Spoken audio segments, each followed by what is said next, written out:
제가 나누는 제목은 특별히 저의 가슴을 뛰게 하고 우리들의 기도와 우리의 간과 소망이 하나님께만 있음을 확인할 수 있는 놀라운 지역이라고 생각이 됩니다. 그래서 이 비복음화 지역의 선교 도전들 가운데서도 특별히 이 인도 차이나라고 하는 지역, 이 지도에서 보시는 것처럼 비에트남으로부터 또 라오스와 캄보디아와 태국과 미얀마 이르기까지 이 5개의 나라 지역을 향한 이 비복음화 지역에 대한 선교 도전들, 특별히 이 지역이 이제 불교권이라는 이 공통점을 갖고 있는데, 이 지역이 사실은 선교에 한 번도 성공을 거둔 적이 없거든요.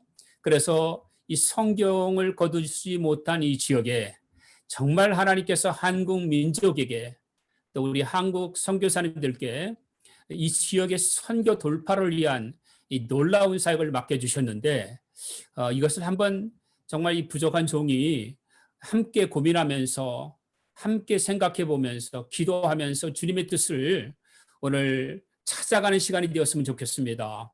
그래서 영어 제목으로도 Strategy for Indo-China Mission Breakthrough라고 했는데, 이것은 Challenges to the Evangelical Region Around the Buddhist Area in this Region으로 될 것 같습니다.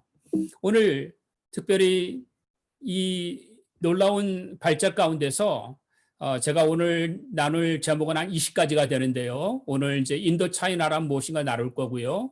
인도 차이나 선교를 간략하게 한번 생각해 보고, 인도 차이나 선교 전략이 무엇인가, 인도 차이나를 보는 눈, 또 인도 차이나와 불교의 관계, 이 관계는 아마 지난주에도 우리 정성희 목사님께서 너무나 아름답게 놀랍게 설명해 주셨는데, 이 분야에 대해서는 탁월한 전문가들이 많이 계시고, 또 세계 학계에서도 너무나 놀라운 논문들이 많이 발제가 돼서 제가 이 부분은 스킵을 했습니다. 그래서 그냥 간단하게만 말씀을 드리고, 사실은 남방불교, 북방불교, 그 다음에 또 미르종교, 이런 여러 가지 관계, 사체 팔정도, 그 다음에 이제 그런 열반에 이르는 방법들, 여러 가지를 나누면 우리가 선교에 굉장히 좋은 그런 툴이 되겠지만, 오늘은 시간이 많지 않은 관계로 그냥 간략하게 지나가는 걸로 하겠고요.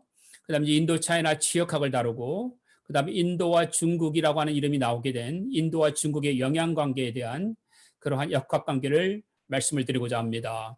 그 다음에 이제 인도 차이나 개괄을 하고, 그리고 인도 차이나에 일어난 전쟁들, 물론 이것도 각 대학이나 이러한 교과목으로 한다면 이것은 이미 전공 과목으로 해도 수천 편의 그 논문들이 나왔을 만큼 어마어마한 일들이죠. 그래서 이것을 또 간략하게 다루고, 아세안 10개 나라와의 관계, 물론 지금 11개 나라가 됐습니다만은, 그 다음에 이제 인도 차이나 맞춤형 선교 전략은 무엇일까?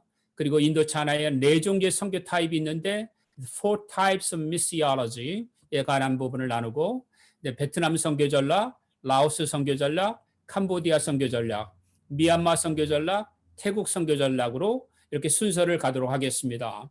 그리고 인도 차이나 선교 돌파 전략에 대한 전반적인 것을 다루고, 마지막으로는 인도 차이나의 선교에 대한 한국 선교에게 맡겨준 한국 선교형 이 전략에 대해서 나누고, 마지막으로 결론을 맺도록 하겠습니다.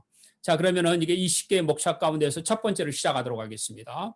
지도에서 보시는 것처럼 인도 차이나는 동쪽으로는 베트남으로부터 서쪽으로는 미얀마, 그 사이에는 라오스, 캄보디아, 태국, 말레이 반도 남부에 이르기까지의 연결되어지는 반도입니다. 이 반도는 인도 차이나라는 이름이 나온 것은 1804년에 첫 번째로 이제 불려졌는데, 그것은 여러분께서도 많이 들으셨겠지만 콘라드 몰트 브룸이라고 하는 사람이 덴마크 사람인데, 이제 덴마크 사람이지만은 이 사람이 이제 그 프랑스령에서 이렇게 그 지리학자로 활동을 벌이게 되어졌는데, 그분이 그 처음으로 인도 치노이스라고 하는 덴마크 말이죠. 인도 치노이스라는 단어를 1804년에 사용하면서 이제 시작이 된 거죠. 그로부터 4년 뒤에 이제 스코틀랜드 출신의 언어학자였던 존 라이덴이라고 하는 분이 이제 이 바로 브룬이 썼던 용어를 그대로 영어로 차용을 해서 인도 차이니즈라고 하는 단어를 1808년에 쓰면서, 그때 당시에는 아무래도 프랑스령 인도 차이나만, 그러니까 프랑스랑 인도 차이나 하면은 아무래도 베트남하고 라오스, 캄보디아 지역만 이제 포함하는 용어로 사용을 하다가 이 점차적으로 이 지역이 이제 태국도 그때 당시만 해도 이 라오족들이 태국과 라오스라고 하는 나라 경계선에서 많이 살았기 때문에 사실은 이렇게 이제 굉장히 애매모호한 그러한 단어였기 때문에 그때 당시에는 이제 인도 차이니즈라는 단어를 쓰다가 이제 결국은 영어로는 인도 차이나라는 단어로 정착을 하게 되었고 인도 차이나 지역에만 인구가 무려 2억 3,876만 2천 명이 넘는 거대한 하나의 그룹으로서 문화 공동체, 또 종교 공동체, 또 심지어는 공산주의라고 하는 태국을 위해서는 공산주의라고 하는 그런 공통점을 갖고 있는 세계에서 상당히 유일무이한 반도가 아닐까 생각이 됩니다. 인도 차이나 반도라고 말하기도 하고 또 인도 차이나 지역이라고 말하고 인도 차이나 지역을 때로는 광범위하게 부를 때도 있긴 하지만 오늘은 편의상 이 5개의 나라를 인도 차이나 지역으로 부르도록 하겠습니다. 인도 차이나는 우리가 지도에서 보는 것처럼 이 상당히 그 인도의 영향을 먼저 받습니다. 그것은 아무래도 인도와 붙어 있던 오늘날에 말하는 방글라데시로부터 나갈랜드, 아시람, 그 다음에 또는 카시아힐 이런 그 지역으로부터 연결된 오늘날에 치면은 지금 로힝아 그리고 카친, 그 다음에 샨, 몬 이 지역이 있는 땅들이죠. 그 땅으로부터 육로로 들어오고 그 다음에 이제 해상로로는 아무래도 벵갈마늘 지역으로 들어오다가 그렇게 하면서 점점 남하하면서 인도의 힌두 문화가 굉장히 강력하게 미얀마로부터 들어오게 되고 해상 루트를 통해서는 이제 오늘날의 말레이 반도와 그 다음에 이제 수마트라 섬을 중심으로 해서 이 무역로가 몬순 기후를 따라서 이제 기후가 바뀜에 따라서 사람들이 그걸 알았거든요. 그래서 이 해상로가 굉장히 그 메리타임 트레이드 루트가 굉장히 활발하게 전개가 되어졌는데 그것이 이제 고대로부터 1세기로부터 17세기 이르기까지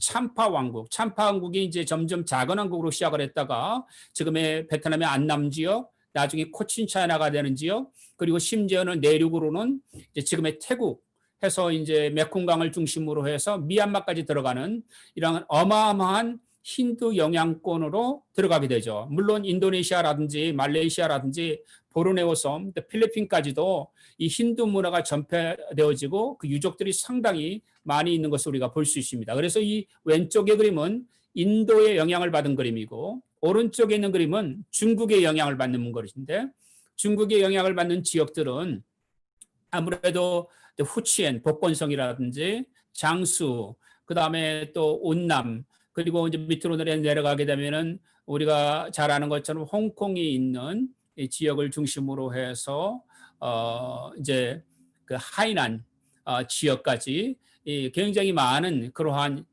무역 해상로들이 열려지게 되고 필리핀은 무려 뭐 2,500년 동안 중국과의 무역 해상로가 있었고 이 말레이 언어를 쓰는 같은 공통권을 따라서 또 우리가 아는 것처럼 팔라완 아치펠라고라고 하는 팔라완 제도와 보르네오의 사바 그다음에 또 이쪽으로 쭉 내려가게 되면은 브루나이 그리고 말레이 반도에 이르기까지 해상 무역로가 이 또 몬순 기후를 따라서 봄, 여름, 가을, 겨울에 따라서 이렇게 무역로를 따라서 무역을 하는 관행들이 이어지면서 아까 말씀드렸던 참파 지역, 참파 왕국으로부터 북쪽에 있는 월국에 이르기까지 광범위한 중국의 영향권에 들어가서 그래서 베트남만 하더라도 한자를 자국의 언어로 1100년 이상을 쓰게 되어지고 뭐 우리나라 굉장히 유사점이 있지만 한자가 아주 굉장히 뭐 사성을 쓰는 게 아니라 육성까지 썼으니까 한자를 아주 자기 민족의 언어처럼 썼던 그리고 그래서 한자 문화권의 영향을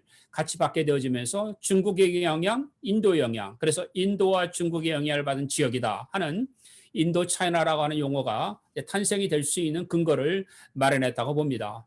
우리가 인도 차이나 선교를 한번 분별해 본다면 인도 차이나 선교는 어떻게 얘기할 수 있을까?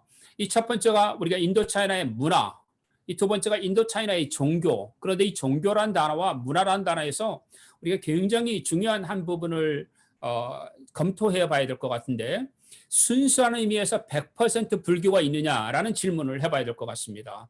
그것은 똑같이 이제 북방 종교인 대승불교나 또는 이 북방 불교의 중국식에 있는 중국의 불교, 한반도에 왔던 불교, 또 일본에 왔던 불교와 신토 이런 불교들을 내밀하게 연구해 보면 불교가 토착화되면서 그들이 갖고 있던 민간신앙, 또 전통 무속 샤머니즘, 또 인도 차이나 반도는 애니미즘, 그리고 또 말씀드린 것처럼 힌두교에 왔던 힌두 신화, 이런 것들이 같이 아말가메이트, 같이 통폐합이 되어지면서 하나로 되어버리거든요. 그러니까 순수한 의미에서 우리가 종교만을 연구한다고 할 때는 굉장히 실제로 살아가는 인도 차이나에 살아가는 미얀마 사람들, 또 태국 사람들, 라오스 사람들, 베트남 사람들, 캄보디아 사람들의 정신세계를 다 이해하기는 어렵다.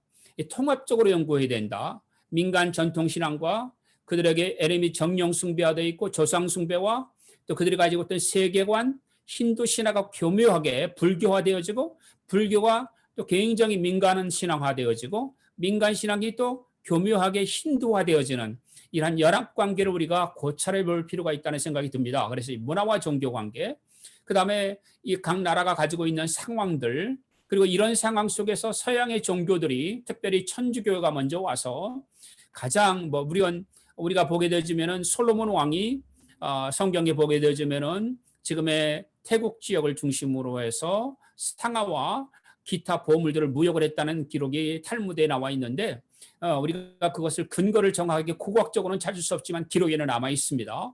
그렇게 보면 이스라엘과도 오래전에 교류했던 것을 볼 수 있고 페르시아와 벵갈만 인도를 중심으로 해서 말라카 해협을 통해서 말라카 해협에서 참파 또 체니아 또 이렇게 지역에 이르는 광범위한 무역로가 북쪽으로는 하이난섬, 그다음 광동성, 그리고 산동성, 우리나라, 일본까지 하나의 루프를 이루어서 굉장히 오랫동안 교류했던 역사가 2500년에서 무려 한 2000년 이상을 지내왔거든요. 그래서 신라 시대의 장보고가 해상무역을 했다는 것이 말라카 해협까지 베트남의 그러한 지금의 참파 지역까지 굉장히 광범위한 무역을 해상무역 제해권을 가지고 있던 장보고가 했던 것을 볼 수 있고 백제가 또한 무역을 했던 무역로를 보게 되어지면은 중국을 비롯해서 그 다음에 이제 우리 중국에 보게 되면은 백제라고 하는 부르는 지역들이 많이 있거든요. 백제 유민들이 그곳에 거주하면서 그 다음에 동남아 지역에서 특별히 오늘날의 참파 지역에 무역을 했던 그러한 여러 가지 근거들을 우리가 많이 볼 수 있습니다. 그리고 그런 상태에서 제수이트 선교사가 제일 먼저 오게 되어지고 포르투갈 선교사가 오게 되어지고 그 다음에 나중에 네덜란드 선교사 그 다음에 이제 우리가 아는 것처럼 스페인 선교사 그리고 그 뒤를 따르는 프랑스와 영국의 선교사들이 영국은 미얀마를 그 다음에 프렌치콘 그 인도 차이나에서는 프랑스 선교사들이 그 이후에는 그 뒤를 이은 그러한 미국 선교사들이 인도 차이나의 선교 역사를 썼기 때문에 이 선교의 현황 가운데서 우리가 굉장히 많은 부분들을 내밀하게 고찰을 해야 되고 특별히 한국 교회와 인도 차이나는 너무나 중요한 관계가 있어서 제가 사실은 이 부분만 하면은 굉장히 고대에 관계된 그리고 오래 관계된 많은 부분들을 좀 말씀을 드리고 싶은데 오늘은 시간 관계상 말씀을 못 드렸고요. 또 여기 보게 되면은 우리나라 같은 그러한 구출라프 선교사나 이런 여러 가지 한국의 최초 같은 장로교 선교사랄지 다 태국을 경유해서 왔기 때문에 이러한 여러 가지 그런 정황들 토마스 선교사가 한국에서 순교하기 전에 바로 태국을 들려서 왔던 이런 여러 가지 연관성들이 결코 인도 차이나와 한국과의 관계는 뗄래야 뗄 수 없는 관계라고 말씀을 드리지 않을 수가 없습니다. 그래서 우리가 여기에서 우리가 세 개의 중요한 그런 부분들을 살펴봐야 되는데 첫 번째가 인도 차이나에 사는 사람들, 민족들 그리고 그 지역 그리고 국가들의 형성 관계가 굉장히 이 선교 전략을 세우는 데 있어서 중요하다고 생각이 되어집니다. 두 번째로는 인도 차이나에 지금 현존하는 교회들이 어떠한 방식으로 시작이 되어졌고 선교 단체와 교단 선교부들이 어떠한 활동을 했으며 그들의 선교 전략은 무엇인가를 우리가 고찰할 필요가 있다고 생각이 되어집니다. 그리고 인도 차이나의 지금 현재 처한 상황들, 현재의 상황들인데 그들이 세계에서 모든 나라들과 비교해도 굉장히 독특한 토착화를 겪었습니다. 인도 차이나의 교회들이. 인도 차이나에 있었던 교회의 토착화 과정들, 그리고 헨리 벤을 중심으로 해서 이후에 진행되었던 해안 선교 시대에 가장 근대 선교에 많이 논의가 되어졌던 상황화에 관한 부분들, 그리고 1963년 이후에 우리에게 지금 굉장히 많이 알려지고 있는 문화와 선교에 관한 부분들이 우리가 굉장히 인도네시아의 그 사람들의 그 종교와 그 사람들의 민족과 종족들 그리고 그들의 그런 어떤 현재 상황 가운데서 처한 교회의 현실 속에서 어떻게 복음의 본질을 그들에게 전하는가 하는 문제를 우리가 고찰하지 않을 수가 없을 것 같습니다. 그러므로 국가적이고 지역적이고 이러한 파트너십이 우리에게 요청이 되어지고 특별히 도시 선교는 도시가 하나로 뭉쳐서 움직일 때 돌파가 가능한 지역이고 인도 차이나는 서구 선교사들이 다 실패한 지역이지만 실패한 이 지역이 난공불락의 이 지역을 하나님께서 한국교회에 맡겨주셨다라고 저는 그렇게 확신합니다. 정말 인도 차이나 갈 때마다 저는 가슴이 터질 것처럼 그렇게 수없이도 많이 갔지만 이 땅은 우리에게 주신 땅이구나. 우리가 선교하기에 가장 최적합하고 가장 최적응이 빠르고 가장 우리에게 선교하기에 좋은 땅이라는 것을 저는 느낍니다. 왜냐하면 서양 선교사들이 특별히 우리에게 잘 알려진 언더우드 선교사가 인천의 제몰포항을 입고 가면서 부활절을 입고 갈 때 하나님 이 땅에 어둠이 가득합니다. 이 땅에 아직 그리스도의 빛이 없습니다. 이 땅에 저들이 그리스도의 복음을 알지 못합니다. 그런데 그리스도의 빛이 이 조선 땅의 임함으로 이 땅에 그리스도의 나라가 임할 걸 믿습니다라는 기도문을 썼거든요. 저는 그 기도문이 저의 기도문이 되더라고요. 왜냐하면 인도 차이나가 어둠 속에 있다 할지라도 인도 차이나 선교가 그동안 실패했다 할지라도 수많은 내전과 킬링 필드와 베트남 내전과 인도 차이나 전쟁들이 있었다 할지라도 하나님은 한국교를 통해서 이 땅에 선교 돌파를 주시는구나 라는 것을 저는 정말 뼈저리게 느끼게 되어졌습니다. 우리가 하나님께서 주시는 놀라운 역사 가운데서 이러한 선교의 협력과 또 놀라운 파트너십을 우리가 돌출하게 될 줄 믿습니다. 그럴 때 우리가 인도 차이나 선교를 또 하나 생각할 것은 인도 차이나 연대라고 하는 선교 연대. 그러니까 우리가 각해 전파하지 말고 이제 그전에는 분대 단위로 따로 놀았고 그냥 계획 개최도 따로 놀았는데 분대와 분대가 뭉쳐져서 소대가 되어지고 소대와 소대가 뭉쳐져서 중대가 되어지고 중대와 중대가 뭉쳐져서 대대가 되어지고 대대와 대대가 뭉쳐져서 연대가 되어지고 연대와 연대가 뭉쳐져서 사단이 되어지고 사단과 사단이 뭉쳐져서 군단이 되어져서 이 군단 하나가 국가를 완전히 복음으로 이끌 수 있는 이러한 선교 연대가 필요하다고 봅니다. 그래서 인도 차이나가 주는 의미는 먼저 이 지역이 10도 40장에서 북으로는 바로 무엇입니까? 우리나라와 중국, 남쪽으로는 필리핀, 인도네시아. 그러니까 인도네시아와 필리핀과 우리나라는 이 10도 40장 가운데서 이미 복음의 브레이크트루, 돌파를 이룬 지역입니다. 이슬람권에서 복음의 돌파를 이룬 지역이 인도네시아고 천주교 인구가 99%까지 육박했다가 이 적게는 9% 많게는 14%에 이르는 복음의 돌파를 이룬 지역이 전 필리핀입니다. 불교 국가로 유교 국가로 복음의 돌파가 불가능했던 나라가 우리나라인데 우리나라가 복음의 돌파를 이룬 정말 유일무이한 불교권 나라입니다.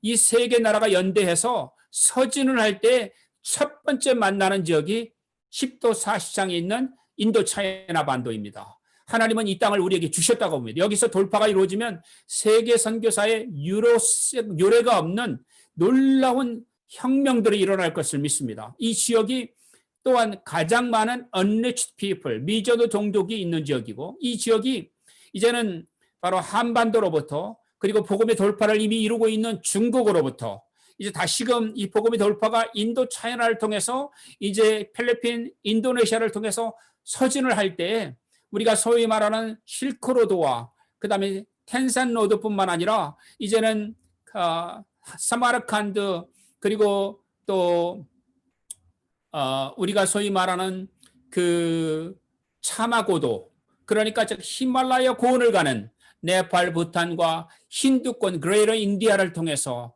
예루살렘까지 그리고 이슬람 지역을 완전히 복음화할 수 있는 굉장히 중요한 지정학적 의미가 있다고 봅니다.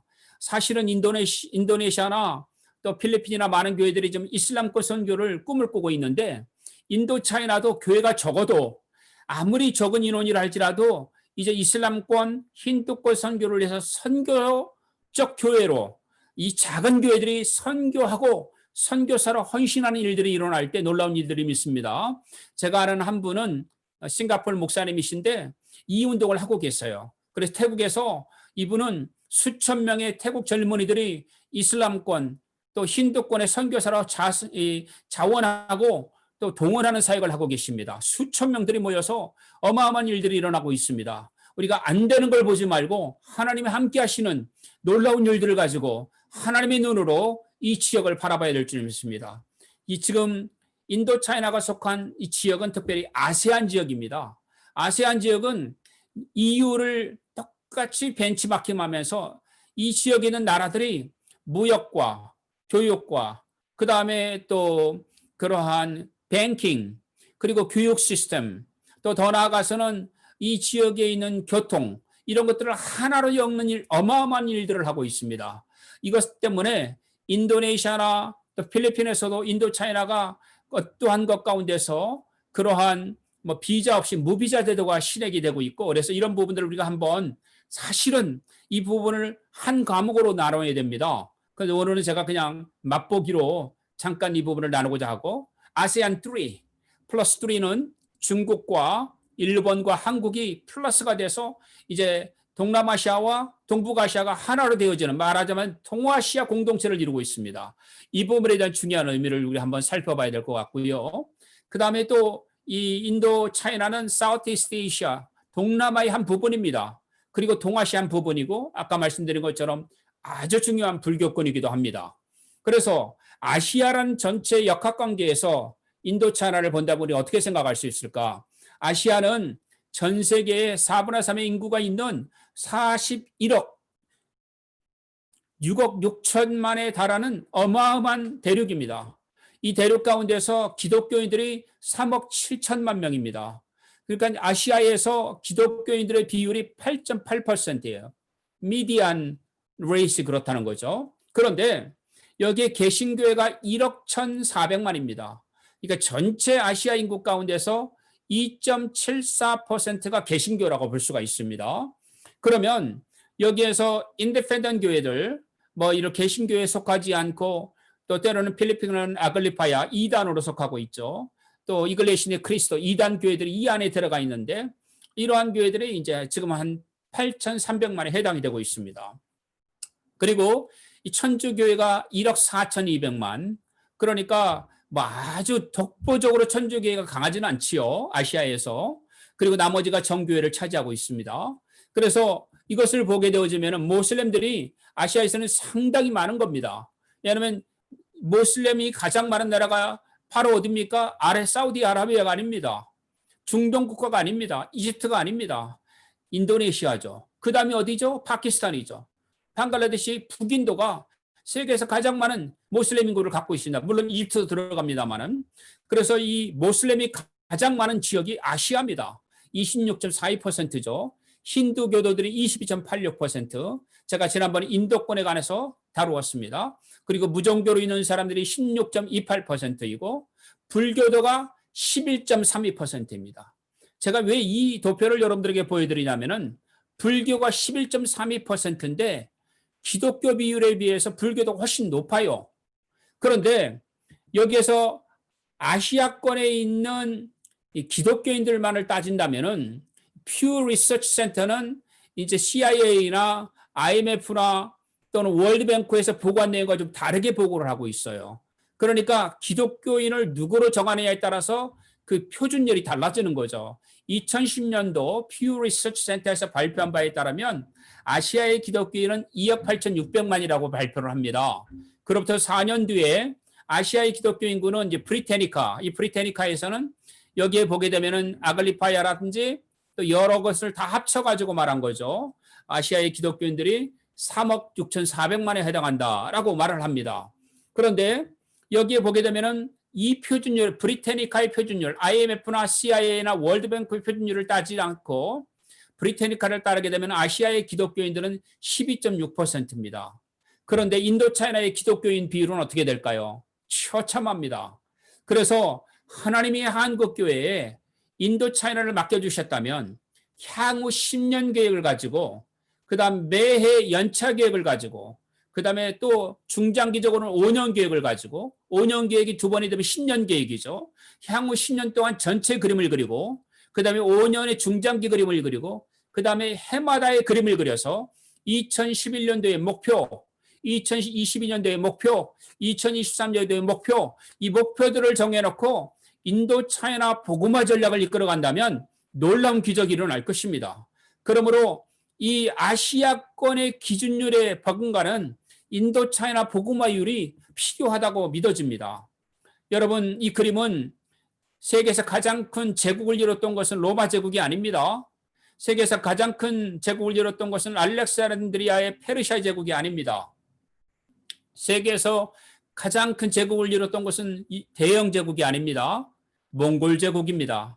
몽골은 한때 여러분들 너무나 인도차이나에까지도 침입하고 인도차이나에서 결국 패퇴를 당하긴 했지만 인도차이나 대부분을 점령하기도 했었고요. 인도까지 내려왔다가 스스로 빠졌죠. 그러니까 실제 이 지도는 이렇게 전성기 때가 아니고 사실은 이제 어떤 제국으로 결정돼서 성제국이 멸망한까지를 포함하는 지도입니다. 이 지도를 보게 되면 지구상에 이런 제국을 가진 적은 없습니다. 근데 이렇게 이런 제국의 군대가 어떻게 됐을까요?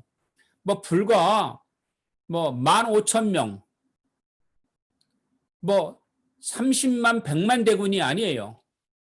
이렇게 해서 수부타이라든지 또는 이러한 뛰어난 장수들을 원정병으로 보내서 보는 정복 군대 또는 원정 군대로 유럽과 그다음에 또 우리가 알고 있는 중동 지역 그리고 그 강력한 조지아 이런 모든 지역을 전부 다 점령을 했던 것이죠.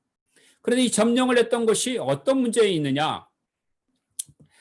모든 유럽의 군대들이 기마 부대와 그다음에 모든 기사 부대와 철갑 모든 그런 아모를 입고 해도 이 몽골의 군대들을 이길 수가 없던 거죠. 이게 망구다이 전략인데 망구다이가 뭡니까? 보기에도 유럽인들에 비해서 아주 체격도 왜소하고 말도 유럽 말보다 훨씬 작은 조랑말보다 약간 크고 옷을 입어도 갑옷도 있지 않았고 비실비실 거릴 것 같은 이런 군대들이 와서 오니까 유럽 군대가 보고 저거 아무것도 아니네 라고 싸울만 하다고 생각하고 딱 모든 준비를 하는데 앞으로 갑자기 오는 듯 하더니 도망가기 시작합니다.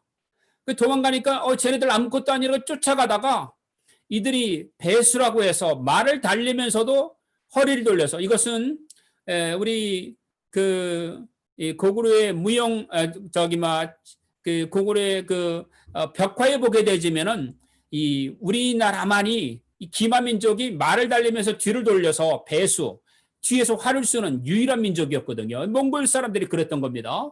그래서 이렇게 뒤로 배를 쓰면서 그냥 막 당하게 되어지고 쫓아오는 군대를 막 따라가다 보니까는 이제 이미 매복 군대가 있어서 매복 군대에 완전히 전멸을 당하는 이 망구다이 전략에 끊임없이 당합니다. 이 소식이 폴란드에도 알려지고 우크라이나에도 알려지고 또 키예프 공국에도 알려지고 이래서 이미 알고 있으면서 또 당하는 거예요.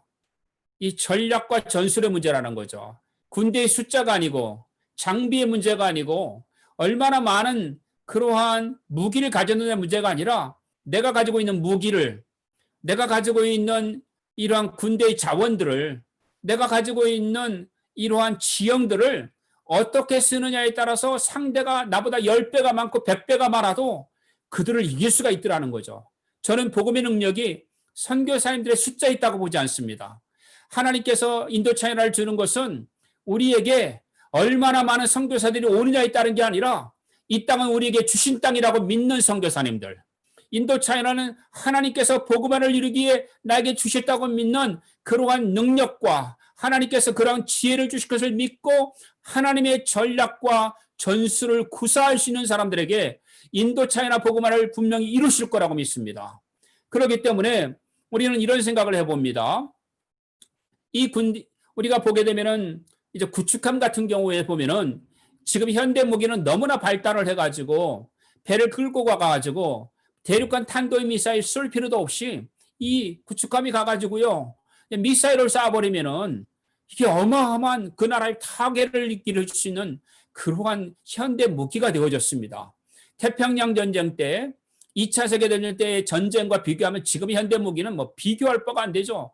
이런 배 하나를 가지고 가면은 구축함이라든지 또 프리기드함, 순양함이라든지 뭐 이런 것들도 그 배의 규모에 비해서 10,000톤, 6,000톤, 심지어는 이지스함은 뭐 2만 톤이 넘는 것도 있죠. 이런 것은 이미 모든 상대방의 미사일로부터 방어를 할 수 있고, 그 다음에 24시간 그러한 모든 레이더 시스템 안에서 뭐 평양을 초토할 수도 할 수 있는 이지스 그러한 순양함 같은 경우는요.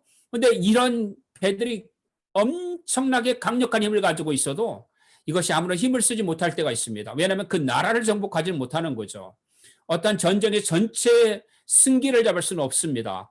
그런데 이런 배라 할지라도 또 엄청난 힘을 발휘할 수가 있습니다. 우리가 잘 아는 항공모함은 뭐 많게는 80대에서 더 많게는 110대까지, 예, 뭐 제러럴 포워드는 80대의 그러한 함재기를 같이 싣고, 이 함재기만 실는 게 아니고 헬리콥터도 있고, 또 이 안에는 그러한 각 지역에 쏠 수 있는 그런 또 여러 가지 무기 체계를 가지고 있고, 이렇게 가고 있는데, 이런 엄청난 항공모함도 사실 혼자 가면 힘을 쓰지 못한다는 거죠. 왜냐하면 이 항공모함과 함께 같이 가야지만이 전쟁을 승기를 잡는데, 우리가 걸프 전쟁이라든지 아프간 내전이라든지 이런 거 보면은 항모전단 하나가 어떻게 이라크를 전멸시켰는지, 그냥 걸프만에 떠가지고 그냥 모든 걸 초토화시켜 버렸던 거죠. 이 어마어마한 힘들을 보게 되어지면은 항모전단이 가지고 있는 힘을 우리가 무시할 수가 없습니다. 그래서 미국이 전 세계 11개의 항모전단을 꾸리고 있는데, 11개 가운데서 6개 지역에 상시 항모전단을 하고 항상 돌아와서 수리를 하고 언제나 또 대기를 하게 해서 태평양 지역, 인도양 지역, 대서양 지역, 그 다음에 또 우리가 지중해 지역, 그리고 또 남태평양 지역, 이 전체 세계를 항모전단들이 세계를 다 커버를 하고 있습니다. 아무리 중국이 지금 몸부림을 쳐도 미국의 해군력을 따라잡을 수가 없는 거죠. 그 이유 가운데 하나는 미국은 이 항모전단 가운데 원정전단을 갖고 있고, 스트라이크 에어크래프트 그룹이라고 해서 특별히 항모전단 가운데서 공격용으로, 그래서 이 공격용으로 이루어진 항모전단을 갖고 있어요. BBGI라고 하는 것은 또 이 모든 것 가운데서 배후에서 모든 것을 지원할 수 있는 보급부들의 효과를 갖고 있거든요. 이 항모전단 안에는 참으로 항모 한 척의 기동함대가 따라가는 겁니다. 그래서 3척에서 4척에 해당하는 이지스 전투함이 따라가고, 2척의 공격형 잠수함이 따라가고, 이것은 원자력 잠수함입니다. 25년을 연료를 채우지 않고서도 바다에 떠올 수 있는 거죠. 그 다음에 함재기를 80개를 또 싣고 갈 수 있고, 순양함대가 최소한 1대를 가지고 갑니다. 그래서 이 항모전단을 보게 되면은 이미 한 나라의 경제력, 그래서 세계 군사학회에서 말했지만 세계 군사력 10위권부터는 10위권 전체의 군사비 지출과 항모전단이 똑같다는 거죠. 이 항모전단의 힘은 이렇게 어마어마합니다. 저는 이것을 인도 차이나나 각 지역의 세계 선교를 그렇게 생각했습니다. 인도 차이나에 선교하시는 분들이 여태까지는 각계 전파를 해왔습니다. 그래서 우리 교단 선교부, 우리 선교단체 또는 우리 지역만을 선교를 해왔습니다. 이제는 이 선교에서 연합 항모 전단을 꾸려서 기동함대를 만들어야 합니다. 그러니까 나의 전략과 너의 전략을 함께 평가를 해야 되고, 나의 군대와 너의 군대가 하나님의 군대라는 것을 인식해야 되고, 나의 선교부와 당신의 선교부가 파트너십과 컬래보레이션을 해야 되고, 또 나의 선교 지역, 내 도시와 내 주변에 속한 것이 하나라는 그러한 연대감을 가져야 될 줄 믿습니다. 또 한국 선교단체와 또 미국 각 나라 선교단체가 연대하는 것이 필요합니다. 우리나라는 이제 장자 선교 그러한 선교 군단으로서 필리핀 선교사, 인도네시아 선교사, 중국 선교사들과 협력할 때가 되어졌습니다. 한국 선교가 지난 하반세기 동안 우리가 축적했던 많은 경험과 실패 경험이 뒤에 후발주자로 오는 중국 선교사, 그리고 또 인도네시아 선교사, 필리핀 선교사님들에게 어마어마한 교훈과 도움을 줍니다. 그래서 우리가 그렇게 정보를 공유하고 우리의 실패 경험, 성공 경험을 나누면서 함께 연대해 나갈 때 태국에도 항모전단을 꾸릴 수 있고, 미얀마에도 항모전단을 꾸릴 수 있고, 라오스와 캄보디아와 베트남에도 항모전단을 끓일 수 있게 될 줄로 믿습니다. 그래서 이 항모 전단 전략 선교라는 게 무엇이냐? 이 첫 번째로는 시스템 워킹인 거죠. 이 분대나 또는 소대나 대대나 또는 이러한 소위 말하면은 연대를 하나로만 하는 게 아니라 다 연결되어 있도록 하는 거죠. 연결되어지는 사역이 시스템 워킹입니다. 또 하나가 뭐냐면은 작전 능력입니다. 그러니까 아까도 말씀드렸지만은 그 뛰어난 순양함이라 할지라도 혼자 가면 힘을 발휘하지 못합니다. 함께 할 때 상대방을 초토화시킬 수 있고 돌파가 가능합니다. 이제는 우리가 선교를 그냥 해나가는 게 중요한 게 아니라 돌파를 해나가야 합니다. 우리나라는 선교의 돌파가 있었습니다. 저는 그것을 우리나라에는 3번의 선교 돌파가 있었다고 믿는데 첫 번째가 바로 뭐냐면은 평양장대교회 부흥운동이에요. 두 번째가 바로 무엇이냐면은 6.25 때 경상도만 남겨놓고 이승만 박사와 함께 민족이 부르짖을 때 하나님의 도우심을 받았던 겁니다. 세 번째가 1970년대에 우리나라의 최복규 목사님이라든지 또는 한경직 목사님이라든지 또는 우리에게 잘 아는 김중근 박사님이라든지 이런 분들이 하나가 되어져서 민족보고만을 외쳤습니다. 이때에 어마어마한 부흥을 이룰 수가 있었습니다. 이 돌파가 가능했던 역사를 갖고 있는 것이 우리나라입니다. 그래서 작전 명령이라고 하는 것은 뭐냐면 그것을 깨트릴 수 있는 지역에, 그러니까 태국에는 어떻게, 맞춤형 선교 전략이죠. 라오스에는 어떻게, 그리고 캄보디아는 어떻게, 베트남과 미얀마는 어떻게 돌파를 이룰 건가를 하는 작전 능력을 키워서 서로 연도해 나가자는 겁니다.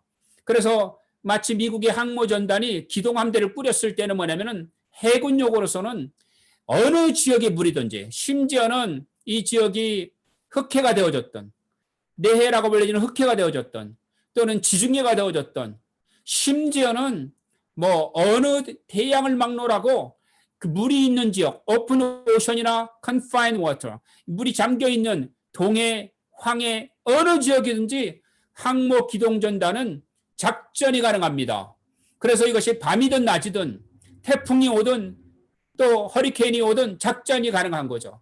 우리가 선교가 이러한 작전 능력이 가능한 기동함대 형식의 항모전단 선교를 하게 되어진다면 이것이 항공모함 전단 전략 선교라고 말할 수가 있을 것입니다. 그래서 이것이 바로 뭐냐면 하이엔드 워페어를 할 수가 있어요.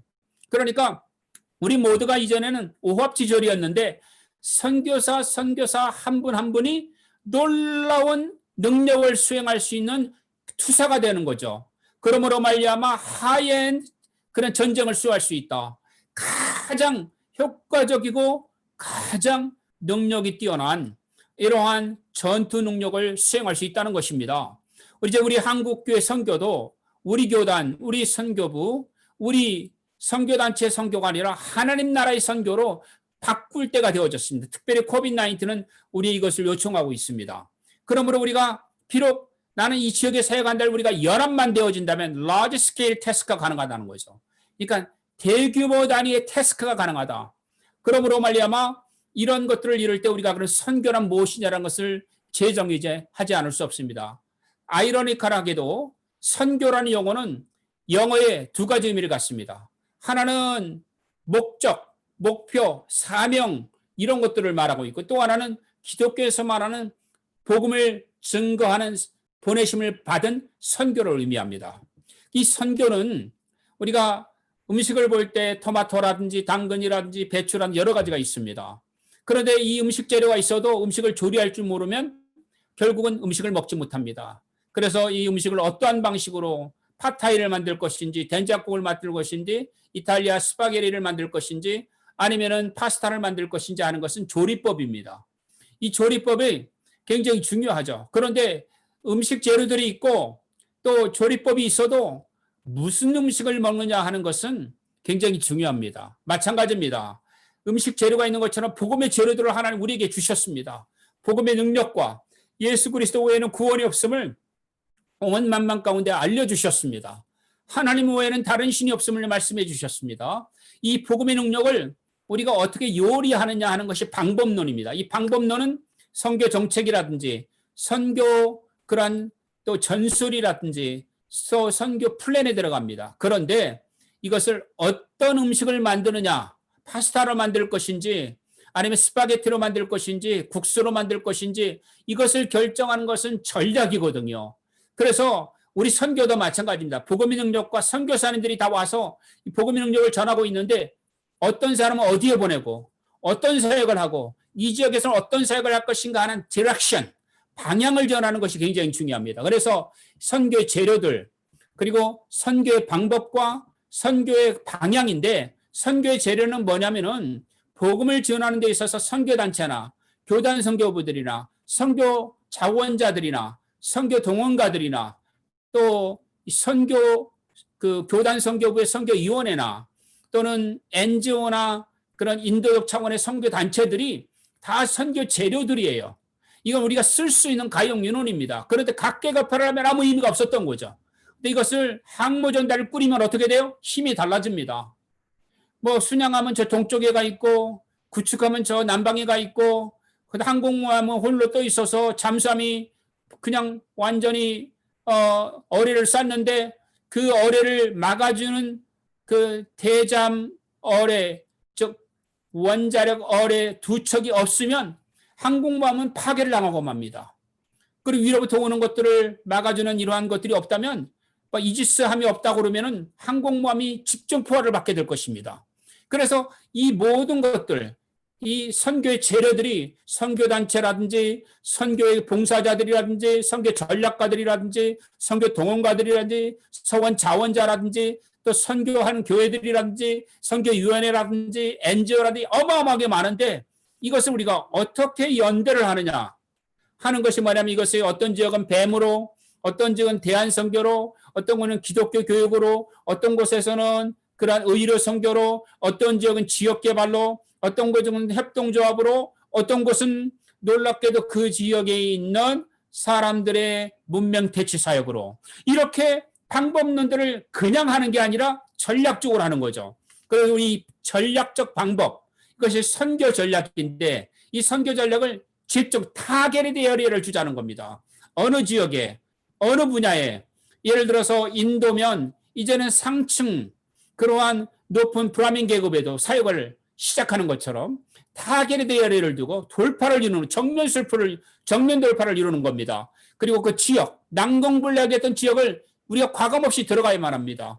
그래서 거기 협력과 파트너십과 그리고 거기에 우리가 함께 매니지먼트하고 선교운동을 일으키는 이것이 항모전단의 선교 전략이다. 그렇다면 우리가 이 선교 전략을 말하면 전략이라는 게 뭐냐? 전략이라는 말은 군사용어입니다. 이 군사용어는 한마디 말해서 헬라어의 스트라티아 또는 스트라토스라는 단어가 왔는데 이 스트라토스 하면은 군대라는 의미가 돼요. 그리고 아고스라는 단어를 쓰게 되면은 인도한다 또는 명령을 내린다, 움직인다, 행진한다, 인도한다는 뜻이 있어요. 그러니까 이거 명사에게는 에게인이거든요. 그러니까 군대 또는 군대라는 것과 군대를 움직이게 하는 것, 군대를 방향을 가이드해 주는 것, 군대를 인도해 주는 것, 바른 방향으로. 이게 스트라테지거든요. 우리 선교의 군대를 지금 캄보디아 또 라오스, 태국, 베트남 그리고 미얀마를 군대를 만들어야 됩니다. 그냥 각자 선교부 하는 게 아니라 인차대를 인도 차이나 대를 유명한 부흥 강사 초청해서 듣는 게 아니에요. 이제는 선교 전략회의로 가야 합니다. 그래서 모든 시간을 거기에 쏟아야 합니다. 여기에는 우리가 어디를 격파를 해야 되고 우리의 모든 에너지를 어떻게 해야 되고 그러니까 군대를 만들어야 돼. 선교사님들이 군대가 되어지고 군대가 어떻게 해야 되죠? 군대가 가는 방향을 정해주는 것이 전략인 거죠. 그런데 이것을 또 헬라가 아주 굉장히 중요한 의미를 갖고 있는데 스트레테고스 같은 어원이 똑같은데 스트레테고스 하면 장군이거든요. 그러니까 장군이라는 것은 장군의 명령을 받는 거죠. 그러니까 우리가 선교사님들이 장군이 되는 거죠. 그래서 군대를 이끌어가니 내가 감당하는 교회 성도들을 군대의 구성원으로 만들고 내가 지역하는 곳에서 그런 영적인 돌파, 선교적인 돌파 그리고 그 지역에 그 복음의 돌파를 이룰 수 있는 장수가 되는 겁니다. 그래서 스트레기아라고도 말을 하는 것은 뭐냐면 장수와 같은이란 단어 뜻이에요. 장군과 같은. 그래서 헬라어에서는 우리가 이것을 이 전략이라고 하는 스트라테지라고 하는 단어는 바로 군대를 움직이는 것 또는 장군이 지휘하는 것이라는 말을 장군의 지식이라고 말을 하는데, 그러니까 장군과 같은 이란 말을 할 때는 우리가 뭐냐면 스트라테가이트라고 말해요. 그러니까 그것을 스트라게 에피스테메, 그러니까 장군과 같은 그런 뜻이 전략이란 뜻이죠. 아니면은 스트레곤 소피아 하면은 장군의 지혜란 뜻이에요. 그것이 바로 전략이란 뜻입니다. 우리 한국 성교는 이제 전략이 필요합니다. 정책 다 나왔습니다. 뱀 전략이 아닙니다. 정책입니다. 우리가 가지고 있던 교육 선교 정책입니다. 우리가 가지고 있던 구제 선교 정책입니다. 협동조합 정책입니다. 전략이 필요합니다. 이 전략은 우리의 계획을 바로 협업해서 오버워칭 다 포함해서 그다음 목표를 세우고 그 목표를 따라서 이 전체 팀들을 움직이고 구성원들의 계획을 만들게 하고 움직여 나가는 것입니다. 그러므로 전략은 네 종류가 있는데요. 첫 번째는 협력적 그런 전략이 있습니다. 두 번째는 비즈니스. 그러니까 이 비즈니스는 세상에서 비즈니스도 있지만 선교 비즈니스 레벨의 또 전략이 있습니다. 그다음에 기능적 전략이 있어요. 기능적 레벨의 전략이 있고 마지막으로는 작동하는 군대 용어로 말하는 작전용이죠. 그러니까 군사작전할 때 쓰는 것을 작전이라고 말하는데 우리가 선교 전략에 있어서도 협력적 선교 전략, 그다음에 사역적 선교 전략, 기능적 선교 전략, 그리고 작전적 선교 전략을 짜야 합니다. 이 네 종류의 자격을 따면서 우리가 여기 하나님의 나라의 꿈의 비전을 가져야 합니다. 하나님께서는 분명히 인도차이나를 한국교회에 주셨다라는 꿈이 있어야만 합니다. 이 비전이 있어야 되고 여기에 맞는 전략을 세워야 되고 이것을 내 계획, 내 전략이 아니라 하나님 나라의 계획, 하나님이 주시는 꿈을 가져야 될 점입니다. 이 꿈은 목표가 되어질 것이고 전략은 뭐냐면은 이 목표, 비전을 이루는 성취하는 과정이 될 것입니다. 전략이 이 꿈을 성취하기 위해서 계획을 세우고 계획을 세워서 만들어가는 그런 부차적인 것들을 우리가 뭐라고 말합니까? 전술이라고 말합니다. 그래서 전술은 뭐냐면은 이 계획들을 어떻게 실행하고 그리고 결국은 이 계획이 마지막 다 열매를 거둘 때 비전이 성취되는 그러한 the vision is the end result가 되어지는 것이 바로 비전으로부터 그 다음에 미션, 그 다음에 strategy, 그 다음에 tactics, 그 다음에 마지막으로 하는 것이 plan. 이것을 be most 또는 most라고 말하는데 피라미드형으로 most라는 형태가 만들어지는 것입니다. 그러므로 전술과 전략과 전술과 계획 이 상관관계를 우리가 잘 봐야 합니다. 이 전술은 각 분야에 아주 특별한 정확하게 딱딱딱 타겟을 쳐서 우리가 이 전략을 실행해 나가고 성취해 나가는 과정입니다. 그러한 행동들을 전술이라고 말합니다. 그리고 그 다음에 또 이 전술을 가지고 하나님께서 어떻게 합니까? 전략과 계획을 세우게 하면은 전략은 뭐냐면은 왜 이것을 해야 되는지의 당위성을 설명해 주는 거, 계획은 거기에 집중해서 어떻게 해야 되는지를 말하게 되면은 결국은 이 전략을 통해서 하나님께서 주신 지혜와 우리 모든 계획들을 협력하게 해서 궁극적으로 복음화 전략을 효과적으로 성취하는 역사를 이루게 될 줄 믿습니다. 그러므로 우리가 7개의 단계가 있는데 이것이 전략적 계획을 어떻게 하느냐. 첫 번째가 뭐냐면은 복음화 전략을 수립하는 것이 필요하다는 걸 봐야 합니다. 김중곤 목사님이 한경직 목사님을 찾아가서 우리가 민족복음화를 이뤄야 됩니다. 1970년에 우리 민족복음화를 이룹시다. 아무도 귀담아 듣지 않았다고 합니다. 그런데 김중건 목사님이 한경직 목사님을 수십 번을 찾아가니까 한 목사님이 동의를 하셨고 또 한경직 목사님과 김중건 목사님이 이제 최복규 목사님이라든지 또는 여러 목사님, 조윤기 목사님을 찾아가고 이제 우리 민족복음화를 이룹시다. 우리나라가 그런 상황에 모든 교회들이 최초로 연합하는 사역이 일어나고 1974년에 민족복음화 운동이 일어나서 100만 명이 모이는 정말 어마어마한 우리나라 교인들을 다 모아도 그렇게 모을 수가 없는 어마어마한 일이 여의도 광장에 모여지는 일이 있었습니다. 저는 거기에 참여를 했습니다. 그리고 78년도에 민족복음화 그리고 또 80년에 대성예일까지 3번을 더는 다 참여를 했는데 그때 선교연신을 했습니다. 이것이 바로 뭡니까? 전략적 계획을 가지고 민족복음화를 이룬다는 이 우리 시대의 복음화를 Evangelization in this generation 꿈을 김중근 목사님이 갖고 있었던 거죠. 이 꿈을 공유를 했습니다. 그래서 같이 이 전략이 필요하다는 것을 이해했던 거죠. 그리고 목표를 세운 것입니다. 100만 명을 모여서 우리 민족을 복음화하자. 목표를 세우고 나서 어떻게 했죠? 그것을 실제로 이루기 위한 그러한 것들을 개발팀들을 만들었고 그 개발팀들을 통해서 리서치를 했던 것입니다. 어떤 식으로 해야 될 것인가. 그리고 목표를 정했던 것이죠. 그래서 research different ways to achieve objectives. 그러니까 이 목표들을 성취하는 것들을 조사해서 그것을 하게 되고 그 다음에 거기에 합당한 액션 플랜을 취했던 거죠. 그러고 난 다음에 후원한 팀들을 만들어 가지고 그 다음에 결국은 그것을 실행해 가게 됐을 때 실제로 일어나서 70년대 우리나라가 대추수기를 맞이하게 됩니다. 한국은 교회 깃발만 꽂아도 교회가 개척이 됐다는 거죠. 제가 얼마 전에 우리 홍정길 목사님이 고백한 글을 읽게 됐습니다. 이 홍정길 목사님이 4인방 하영조 목사님이나 옥환원 목사님이나 이동원 목사님 네 분들과 함께 사역을 할 때 그때는 70년대에는 교회 깃발만 꽂아서 사람들이 몰려오더라는 거죠. 저의 기억도 그렇습니다.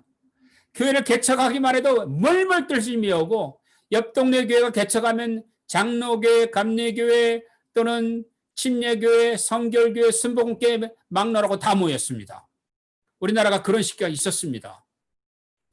이것은 왜 그렇습니까? 하나님이 추수를 주셨기 때문이죠. 그런데 제일 놀라운 것은 우리나라가 이 방법이 맞게끔 사역을 했던 겁니다. 그러니까 7단계 선교 전략팀이 이루어져야만 합니다. 그러므로 말미암아 우리가 하나님 나라의 유입력이라고 하는 것은 예수님께서 너희는 페르시아를 보고 마라. 너희는 팔레스타인을 보고 마라 라고 말하는 게 아니라 너희는 모든 족속으로 제자를 삼아 아버지와 아들과 성령의 이름으로 세례를 주고 내가 너에게 가르쳐 모든 분부한 것을 지켜 행하게 하라. 볼지어다 세상 끝날까지 내가 너희와 함께할 것이라. 여러분 세계 복음화 전략은 작은 선교 전략이 아닙니다. 우리 인도 차이나 선교 전략은 작은 도시 이 선교 전략이 아니고 민족 복음화입니다. 나라를 통째로 삼키는 것입니다. 이 꿈이 없다면 우리가 어떻게 선교사라고 부를 수 있겠습니까? 미셔널의 말이 뭡니까? 미시오 데이 하나님의 보내심을 받았다. 우리가 보냄을 받은 거 아닙니까? 누구로부터? 예수님으로부터. 모든 민족을, 모든 나라를, 모든 족속을 아버지와 아들과 성령의 이름으로 세례를 주는 대임령을 받은 꿈을 가졌습니다. 아까 말씀 비전이 있고 비전에 맞는 미션이 있고 미션에 맞는 전략을 짜고 전략에 맞는 전술을 짜고 전술에 맞는 액션 플랜을 세워서 일을 해나갈 때 하나님 나라의 복음화가 우리 시대에 이루어지지 않겠습니까? 우리는 아멘 해야 합니다. 우리에게 맡겨준 것입니다. 좌절하지 마십시다. 낙심하지 마십시다. 하나님이 하십니다. 우리에게 불을 주십니다. 우리에게 능력을 주십니다. 우리에게 할 수 있다고 말씀하십니다. 왜냐하면 우리는 힘이 없지만 하나님은 하게 하십니다. 우리 민족이 되어졌던 걸 보면 다른 나라도 가능합니다. 그래서 꿈을 꿔야만 합니다. 그리고 여기에 맞는 전략을 개발해야만 합니다. 그리고 여기에 맞는 전술들을 결정해야만 합니다. 그리고 가장 적합한 것이 무엇인지 여기에 가장 적응되고 강력한 것이 무엇인지를 우리가 언제 어떻게 해야 되는지를 알아야만 합니다. 그리고 이것이 바로 전략은 장기 플랜이 되어야 되고 전술은 단기 플랜이 되어야 하는데 가장 적합한 것을 먼저 하는 게 전술입니다. 각교 전파를 하는 것입니다. 그러므로 말미암아 우리는 이제 인도 차이나에 대한 꿈을 비전을 가져야만 합니다. 그리고 하나님께서 우리의 단체와 우리 선교사님들과 우리가 갖고 있는 자원들을 통해서 무엇을 원하시는지 어떻게 하기를 원하시는지를 우리가 깨달아야 될 줄 믿습니다. 하나님의 선교 전략은 뭐냐면 하나님의 복음화 전략입니다. 우리의 꿈은 다른 게 아닙니다. 인도 차이나를 하나님께로 올려드리는 것입니다.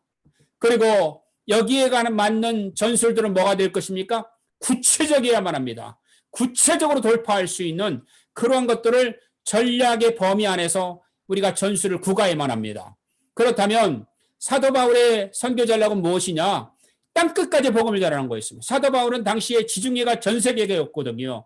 그래서 그는 잠시도 머물러 있을 수가 없었습니다. 저는 사도행전을 읽으면 막 꿈이 부풀어 올라요. 왜냐하면 사도 바울은 여기에 완전히 몰두한 사람이었거든요.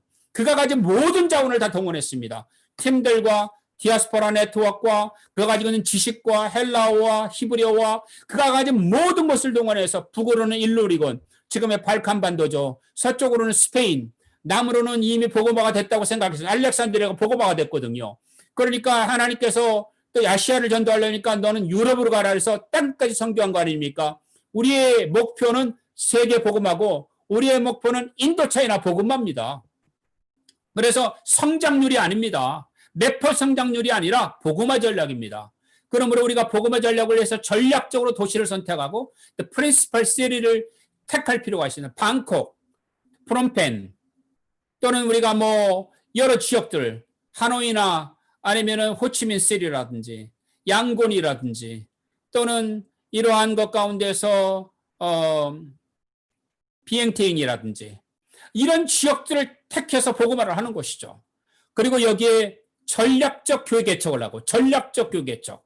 그 다음에 여기에 우리가 하나님의 사람들이 팀을 만들고 여기 처치 네트워킹을 해서 힘을 연대를 해서 연합기도회를 하고 연합전도를 하고 연합선교를 하고 연합전략을 부과해야만 합니다. 그리고 여기에 사람들 이것을 계속해 나가시는 리더십 트레이닝에 가장 힘을 쏟아야만 합니다. 그리고 이것이 땅끝 선교가 되어져서 교회가 몇 명이 됐든지 선교사로 파송을 해서 다른 나라로 파송을 해야만 합니다.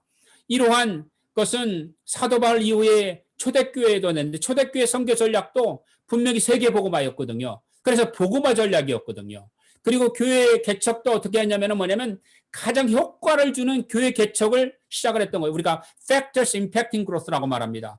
네트워킹을 이뤘던 거죠. 이것이 바로 뭐냐면 에코시스템, 그런 생태계를 만들었는데 지금의 시나고그라든지 유대교의 그러한 사람들을 통해서 먼저 복음을 전하게 하고 그들을 통해서 헬라 지역을 복음화하는 사역을 구가했습니다. 그리고 헬라화를 이루었어요. 복음의 메시지가 히브리어가 아니라 그들이 쓰고 있는 헬라어를 쓰도록 하였고 그 다음에 로마 제국의 문명 가운데서 상황화를 이루었습니다. 그리고 이것이 결국은 초대교회가 로마 제국을 복음으로 정복하는 것인데 인도차이나 복음화 전략도 이러한 초대교회 전략을 구가하면 될 것이라고 봅니다. 그렇다면 인도차이나와 한국은 어떤 관계가 있을까? 인류학적으로 보면 인도차이나 우리는 비슷한 게 굉장히 많습니다. 세계에서 젓갈을 먹는 나라가 인도차이나하고 한국밖에 거의 없습니다. 그러니까 우리가 말한 이것을 어장이라고 말하죠. 그러니까 예를 들어서 캄보디아나 라오스나 태국이나 베트남에 보면은 여름에 그냥 메콩강을 통해서 물고기 오면을 잡아가지고 그걸 젓갈을 담그잖아요. 베트남 김치 보십시오. 얼마나 한국과 유사합니까? 태국의 그러한 새우젓을 보십시오. 얼마나 맛있습니까? 정말 신기합니다. 이 어장 문화, 곡장 문화도 비슷합니다. 곡식, 된장과 같은 이런 곡식들을 담그어서 장을 만드는 문화가 한국과 거의 동일합니다. 문화적 교류가 삼국시대로부터 이루어졌습니다. 백제, 고구려, 신라, 그리고 통일신라, 고려, 심지어는 조선시대에 아주 빈번한 교류들이 있었습니다. 우리나라와 이러한 교류들이 결국은 문화적으로 유대감을 갖고 있습니다. 제가 이 부분은 정말 따로 세상 사람들에게도 강의하고 싶을 정도입니다. 한국교회에 제가 이게 저에게 시간이 된다면 삼국시대, 고려시대 제가 눈이 안 좋고 고려인데 교류라고 썼네요. 고려시대, 조선시대의 교류한 것을 제가 논문으로 쓰고 싶어요. 너무너무 많은 자료들이 있습니다. 특별히 선교사님들이 계신 지역에 이런 자료들이 굉장히 많을 거라고 봅니다. 인도 차이나 전쟁은 대리전쟁이었습니다. 중국과 소련의 대리전쟁이었죠. 미국을 중심으로 해서. 한반도에 6.25가 일어났던 것도 소련과 중공과 그리고 미국과 대리전쟁이었죠. 인도 차이나 전쟁도 중국과 소련과 미국을 중심으로 대리전쟁이었거든요. 이게 맞물려 있어요. 바로 베트남 전쟁 때 북한에서는 김일성이가 장교들을 보내고 탱크를 보내고 기관포를 보내고 해서 얼마나 베트콩들을 후원했는지 모릅니다. 남쪽에서는 바로 어떻게 했습니까? 박정희 대통령이 군대를 보내서 베트남전에 참전했죠. 대리전쟁이었던 거죠. 우리 한국과 뗄래야 뗄 수가 없습니다. 그 다음에 또 보게 되어지면 도임의 계약 개방은 얼마 전으로 뭡니까? 동방을 보라. 그러니까 인도 차이나의 그러한 개혁 개방은 베트남을 필두로 해서 라오스, 캄보디아, 미얀마에 이르기까지 어마어마한 영향을 미쳤습니다. 동방은 어느 나라를 말합니까? 구체적으로 한국을 모범으로 삼아 새마을 운동이라든지 또 한국의 근대화 산업개발이라든지 한국의 어떤 교육이라든지 이런 것들을 다 모방하게 되어진 것이죠.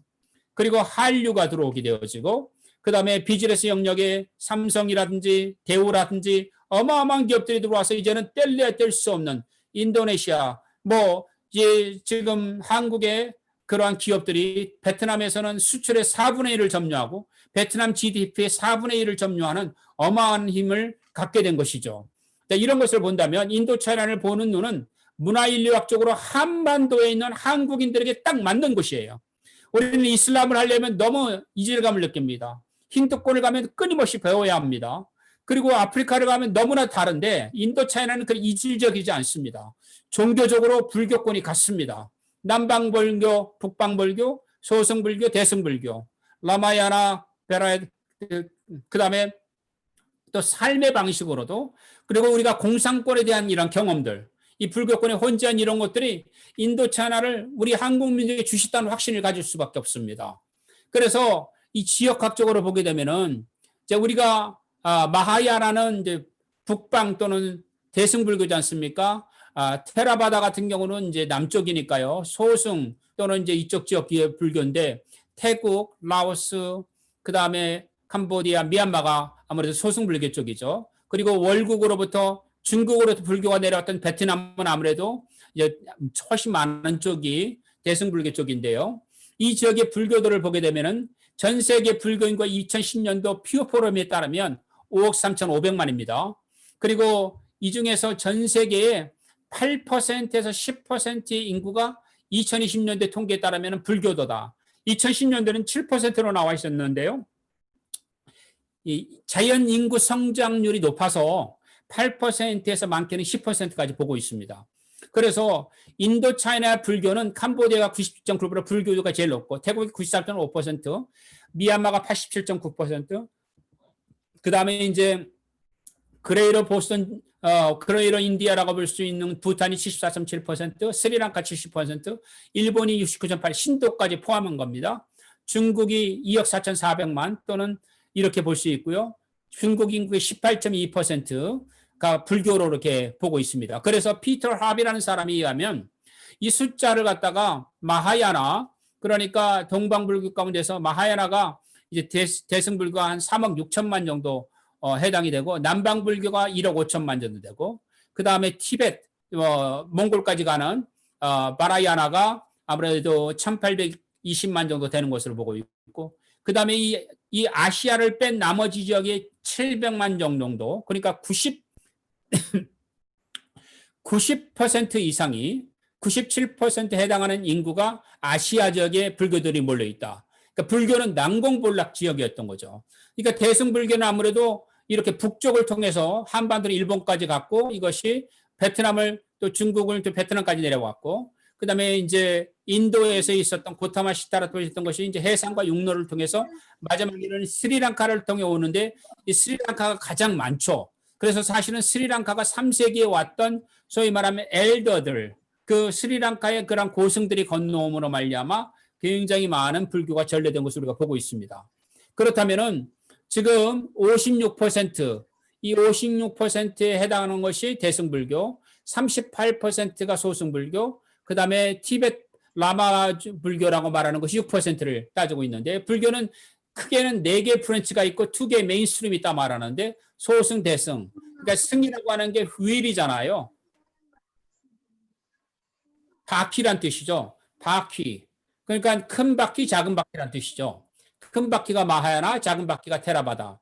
근데 여기에서 큰 바퀴에서 4개가 또 나오는데, 퓨어랜드라고 하는 것과, 그 다음에 틴다이라는 것과 선불교과 바라야나는 이제 뭐 라마 불교로 말할 수가 있죠. 이렇게 이제 우리가 볼 수가 있는 거죠. 그래서 여기에 보게 되면은 이 4디비전이 테라바다, 선불교, 마하야나, 바라야나 이렇게 볼 수 있는데, 제가 시간 관계상 이것을 빼도록 하겠습니다. 그래서 아시아 태평양 지역에 4억 8,120만이 있고요. 그 다음에 이제 나머지가 차지하고 있어서 이것은 것이 아니라 퓨포럼인데, 퓨포럼은 98.7%. 그러니까 700만이 박혀 있다고 보고, 아까 말씀 97%는 이건 퓨포럼이 아닌 다른 통계예요. 그래서 약간씩 차이가 있는데, 퓨포럼은 훨씬 더 많게 아시아적이에요. 98.7%, 99%죠. 이렇게 볼 수가 있습니다. 인도차이나는 이런 의미에서 또 인도차이나 용어가 제일 먼저 온 것은 프렌치 인도차이나 때문입니다. 그러니까 인도차이나 프란사이스라는 말에서 온 거죠. 그리고 이것이 이제 프랑스가 베트남을 먹으면서 참파 왕국을 먹고, 그때는 코친 차이나라고 불렀죠. 코친 차이나를 이제 점령하고 안남 지역을 점령하고, 그 다음에 마지막으로 간 것이 통킹 지역인데, 통킹을 이제 병합하면서 캄보디아와 메콩 지역, 그러니까 캄보디아, 라오스를 하게 되면서 프렌치 유니언이라고 불렀거든요. 그리고 이것을 우리가 프렌치 인도 차이나라고 부르고, 그 다음에 이제 태국이나 인도 차이나가 미얀마가 속한 것을 메인랜드 사우스이스트 아시아라고 부르고요. 캄보디아, 라오스, 미얀마, 그 다음에 페닌슐라 말레이시아, 타일랜드, 베트남. 그러니까 페닌슐라 말레이시아는 말레이 반도가 속한 것이 이것을 메인랜드 사우스이스트 아시아라고 불렀고요. 그 다음에 또 사우스이스트 아시아 가운데서는 메인랜드 사우스이스트 아시아 말고 해상 지역이 있어요. 그러니까 메리타임 사우스이스트가 있는데 뭐 보르네오 섬이라든지 또 슬라웨시라든지 또는 자바라든지 그 다음에 수마트라라든지 이런 섬들을 포함한 것이죠. 자, 그리고 이제 그레이터 인디아, 대인도는 아까 말씀드렸던 부탄, 티벳, 방글라데시, 그 다음에 파키스탄, 인도, 스리랑카, 미얀마 이렇게 내려오면서 이제 인도 차이나까지를 그레이터 인디아로 볼 수 있습니다. 자, 그러면은 1895년에 동남아의 그런 식민지를 보게 되면은 프렌치 인도치나, 인도치나 프랜차이즈라고 하는 지역이 있고, 시암, 독립국으로 태국이 있었고, 그 다음에 버마가 영국의 지배를 받고 있었죠. 그리고 말레이시아가 말레이 반도가 영국의 지배를 받고, 노란 선이 있는 것이 또 우리 더치, 네덜란드의 지배를 받고 있고, 그 다음에 북쪽이 바로 사바라든지 또 이런 수라바이가 사바라든지 이런 지역이 어떻게 됐습니까? 브루나이나 이런 지역이 영국의 지배를 받고, 필리핀은 스페인의 지배를 받다가 미국 지배로 이제 1898년에 넘어가죠. 그래서 이 지역이 완전히 식민 지배가 전부 서구의 그러한 식민지 선교를 체감을 한 겁니다. 그래서 우리가 지난 선교 역사를 볼 때 식민지 선교를 연구하지 않을 수가 없는 것이죠. 그리고 특별히 인도 차이나 오른쪽의 그림을 보게 되어지면은 이제 프랑스가 처음에 막았던 코친 차이나, 그 다음에 이제 통킹 지역, 북쪽이 통킹 지역, 그다음 캄보디아 지역, 라오스 이런 지역이 처음에 세 개 지역을 프랑스가 들어오던 당시, 이게 1815년부터 보는 겁니다. 점점점 식민지 해나가는 과정.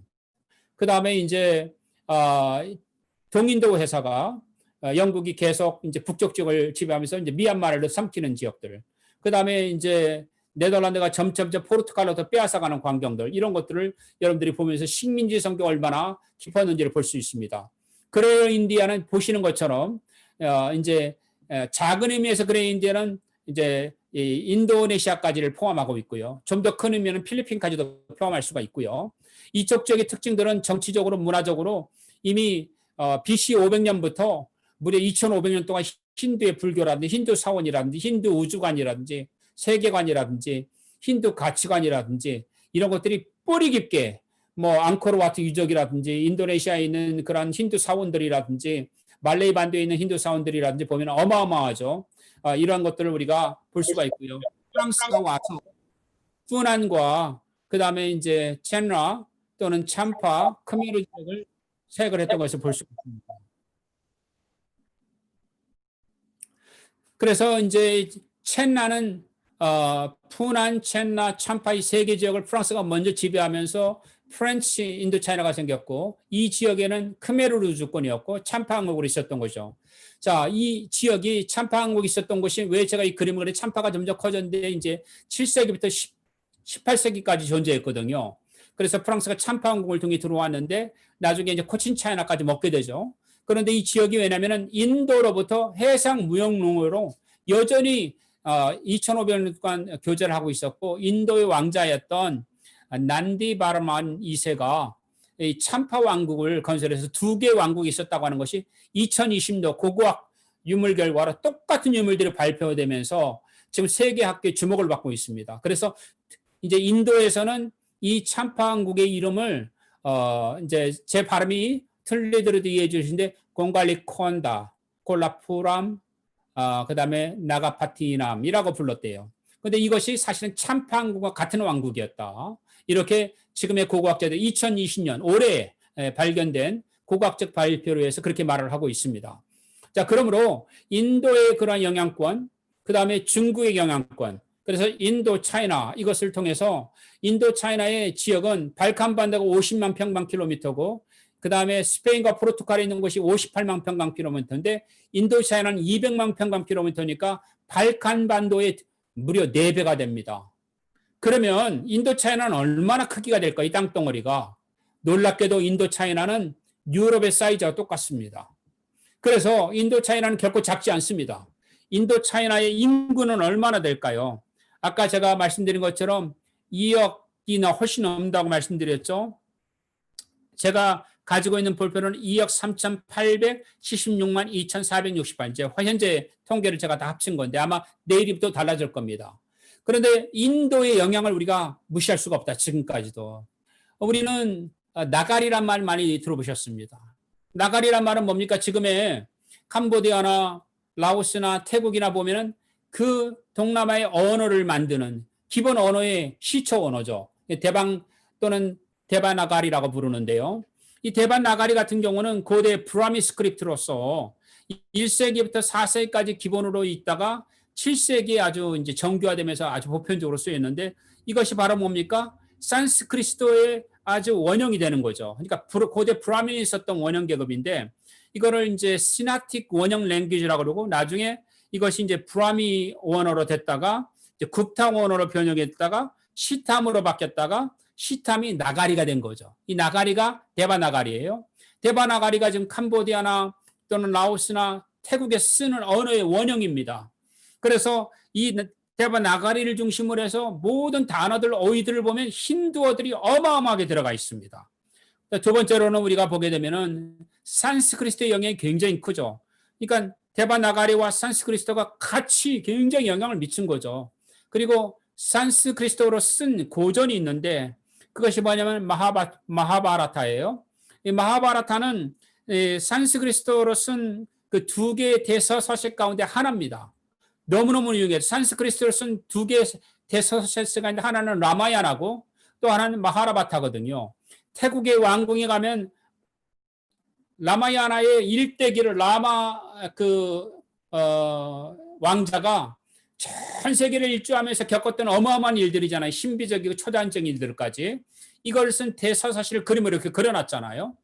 근데 마하바라타는 뭐 앙코르와트의 상원에도 그 벽화들이 쫙 그걸 따라가고 있고 인도네시아에도 그 그림들이 쫙 벽화로 그려져 있고 뭐 온 지역에는 이게 남아 있습니다. 이 마하라바타 대서사시는 사실은 굉장히 중요한 그러한 일들을 갖고 있는데 이제 이게 전쟁을 모사한 거거든요. 근데 어떤 전쟁이냐면은 이게 이제 크루크시에타 전쟁을 이제 묘사하고 있는데 이 크루시에타 전쟁 가운데서 어떤 것을 말하는 거죠? 여기 카우라바라고 하는 그런 왕이 근데 그분의 정확한 이름은 카우라바 판다바 왕이죠. 이 이제 나중에 왕이 됐는데 그분이 왕자죠. 그때 당시에는 전쟁할 때는 왕자였는데 이 카우라바 판다바 왕자의 운명을 그린 거죠.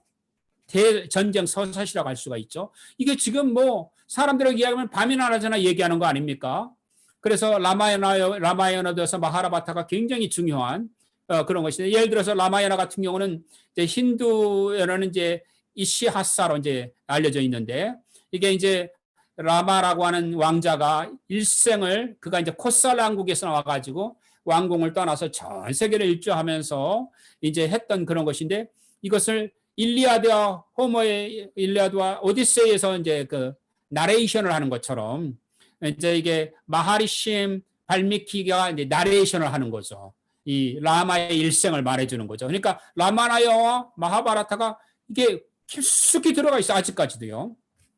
또 하나는 뭐냐면은 하리밤사 프라나 때로는 하리밤사 프라나를 따로 이렇게 분리하기도 하지만 저는 오늘 그냥 형편상 하리밤사 프라야를 합쳐서 한 단어로 쓰고자 합니다. 예, 이것은 왜냐면은 이제 이게 그 743년에 만들어진 그런 굉장히 중요한 문서인데 66개 칸토스와 12,000개 슬로악으로 이렇게 무너져서 우리나라로 치면 8만 대장경화 같은 거죠. 여기에 이제 그 가장 최고의 신이 전쟁을 일으키는데 이 전쟁이 크루시케트라, 크루시케트라 전쟁을 묘사하는데 이것을 쓴 사람이 아카라바야 지나세나죠. 아카라바야 지나세나가 이것을 또 대서사시로 쓴 거죠. 이 얘기가 아직까지 회자되고 있는 거죠. 그리고 이제 자타카는 우리가 이제 영어로는 고타마, 뭐 우리 한국말로는 부처라고 이제 고타마 시카르타라고 말하는데 이 부처의 환생에 관한 얘기가 이제 사실은 힌두교 설화인데 이런 것들이 이제 많이 나와 있죠. 이것이 이제 연극으로 드라마로 또는 뭐 인도네시아에서는 오랫동안 인형극으로 이제 돼 있었고요. 또 캄보디아나 라오스에 보게 되면 여전히 그것이 무용춤으로 나와 있고 또 태국에 가보게 되면은 민속춤으로 남아 있고 이게 뭐 굉장히 많이 남아 있는 것을 볼 수가 있습니다. 그래서 메일랜드 사우스이스트 에이시아나 인도차이나는 왼쪽의 그림과 똑같고요. 그래서 제가 지로나 문화나 이런 것들을 했는데 여기에 보면은 이제 타이 족속 가운데서 시노 티베탄 그러니까 라오스, 캄보디아, 티베트 타이족은 티베트 공원에서 운남성을 통해 내려온 종족이거든요. 그 월국 그 베트남은 중국의 운남섬이 아니라 중국의 이제 그 하이난 광동성 아래에서 내려온 종족이고 근데 미얀마는 아무래도 이제 벵갈 지역이라고 볼 수가 있는데 이 세 지역이 이제 그룹이 다른데 이 문화적으로는 이러한 디바이딩 라인을 갖고 있다. 태국 개혁. 그러니까 라오스의 라오족하고 태국은 굉장히 같은 민족이라고 볼 수도 있는 정도죠. 이런 문화적 유사성과 언어의 동질성들을 갖고 있다. 그러므로 이 프랑스령 인도 차이나는 1858년부터 1890년까지 이제 코친 차이나를 통해서 그 다음에 나중에 1900년 일본이 들어올 때까지 지배를 했고요. 제가 시간이 없는 걸 일본이 들어와 가지고 이제 일본이 대동아 공룡을 이루면서 이제 만주와 그 다음에 이제 동북부 일부 그리고 이제 인도 차이나를 점령하면서 결국은 전 동남아를 점령해 나가죠. 그래서 이것이 이제 프랑스 인도 차이나와 1949년 오면서 이게 이 시기가 우리나라 6.25가 일어나 똑같은 것이고 1954년도에 이제 제네바 협정에 의해서 이제 17도 북이 17도 선에서 남북이 나뉘죠. 우리나라는 38선이 그어죠. 이게 굉장히 신기하게 같은 우리가 이제 평화협정을 맺지 않고 휴전협정을 맺었을 때 같은 시기가 한반도하고 했고 이것이 디미털라이전 DMZ라고 부르잖아요. 베트남도 DMZ라고 부르는 거죠. 이게 너무너무 비슷해요. 그러면서 또 대리전쟁도 비슷하고 제가 이 시간이 없으니까 이거는 그냥 빨리빨리 넘어가겠습니다. 그래서 후기 베트남 전쟁이 일어나고 제네바 협정 가운데 한국에는 38선, 베트남에는 17초선이 그어지게 되고 그다음에 이런 것들이 뭐냐면은 프랑스 지배 가운데 1890년에서 1940년까지 일본 지배에서 5년 이것을 합쳐서 그 다음에 일어나면서 호치민이 들어오고 그 다음에 베트남이 남북으로 나뉘어지고 그 다음에 이제 대리전쟁이 일어난 것이 인도차이나 전쟁이에요. 그래서 이 전쟁을 통해서 처음에는 1차 인도차이나 전쟁, 라오스 전쟁, 그래서 1차 라오스 전쟁이라고 부르고 말레이 전쟁이 일어나고 베트남 전쟁이 일어나고 2차 라오스 내전이 일어나고 이때는 내전이라고 불러요. 캄보디아 내전이 일어나서 론론 정권을 철출하면서 친베트남 폴포트 정권이 일어나면서 이렇게 이제 폴포트가 집권하고 킬링필드가 일어나서 캄보디아에 수많은 사람이 죽게 되어지고 800만 명에서 170에서 250만이 사라졌고 다른 자리는 330만이 죽은 킬링필드가 캄보디아에 일어나게 되죠. 그리고 캄보디아 베트남 전쟁이 일어났고 중국의 베트남 침공이 있었죠. 자, 이런 어마어마한 전쟁들이 있었어요. 이런 전쟁들 가운데서 이제 도이모의 개혁병을 통해서 지금 개혁개방이 일어나고 아세안에 이제 10개 나라가 하나의 유대 공동체를 이루려고 합니다. 하나님께서는 인도 차이나의 아세안 국가를 통해서 이스트 에이시아 이코노믹 커커스를 만들고 아페크에 공유하고 샹하이 코퍼레이션 오거나이제이션에 들어가게 돼 있고 이코노미 디벨롭먼트 하면서 이제 커뮤니케이션 이렇게 여러 가지 협력을 하게 됐습니다. 아세안 멤버와 더불어서 동북아시아에 그런 특별히 한국과 일본과 중국이 들어갔고 업저버들이 들어가는 것이 호주하고 뉴질랜드가 들어왔어요. 그리고 인도와 스리랑카가 들어오기로 원하고 있고요. 그다음에 거기에 이제 러시아, 오스트레일리아, 뉴질랜드, 미국이 참여하기로 원하면서 이 지역이 점점 커지고 있습니다. 이건 제가 따로 강의를 해야 될 것 같은데 방글라데시나 카나다나 몽골리아나 노스코리아나 또 파키스탄, 스리랑카, 유로피안 유니언까지도 이 지역에 이제 연대를 하거나 또는 함께 공유를 하려고 합니다. 그래서 아세안은 EU가 28개 국가에 면적은 450평방킬로미터라면 인구는 6억 5,100, GDP는 3조억 달러, 3 트릴리언이라면 이 EU에 비해서 아세안은 굉장히 많은 그러한 인구가 인도 차이나보다도 2배가 많고 그다음에 3조억 달러면 결코 적지가 않아요. 그리고 이제 1인당 GDP는 4,600억 달러니까 EU와 비교해도 경제력은 떨어지지만 인구도 훨씬 많고 그다음에 굉장히 앞으로 성장 가능성이 많기 때문에 지금 보면 미국과 그다음에 그 중국이 이제 PPP 즉 소비자 GDP로 봤을 경우에는 동등하죠. 중국이 앞질렀죠. 이유가 미국과 비슷해요. 그런데 아세안 국가가 전 세계에서 이렇게 블록 단위로 보게 되면 7번째로 큽니다. 그래서 아세안 국가는 앞으로 이제 이 상품, 그 재화의 용역, 서비스, 그 다음에 이제 이 아시아권 국가들끼리의 그런 어떤, 그런 레이버의 그런 전문인 인력들, 그 다음에 그러한 자본의 흐름들, 자본의 이런 서로 교류들이 굉장히 빨리 되고 있고, 금융과 그 다음에 국제관계에서 굉장히 깊게 교육을 하고 있고, 같은 교육 시스템을 만들어가고 있습니다. 그래서 우리는 인도 차이나 이 상황을 보면서 하나님께서 우리에게 인도 차이나의 브레이크를 주실 거예요. 저는 브레이크를 이루어야 된다고, 돌파를 이루자. 그게 뭐냐면 하나님께서 이 5개 나라의 오픈 소사이티, 클로스 소사이티, 이거는 칼 포퍼가 말했던 오픈 소사이티, 클로스 소사이티에서 나온 사회학적 용어입니다. 그 다음에 이제 믹스 소사이티로 3개가 있고, 여기에 우리가 어떻게 이 지역을 돌파할 것인가 전략과 전술과 정책과 액션 플랜을 짜야 되고, 이렇게 하려면 우리가 어떻게 되느냐. 공통점이 뭐냐, 한국과. 그 다음에 문화적 동질성, 그리고 불교라는 동질성, 그 다음에 공산주의라고 하는 것들을 경험한 것, 그리고 경제성장이라고 하는 것. 그 다음에 이제 비동질성은 뭐냐.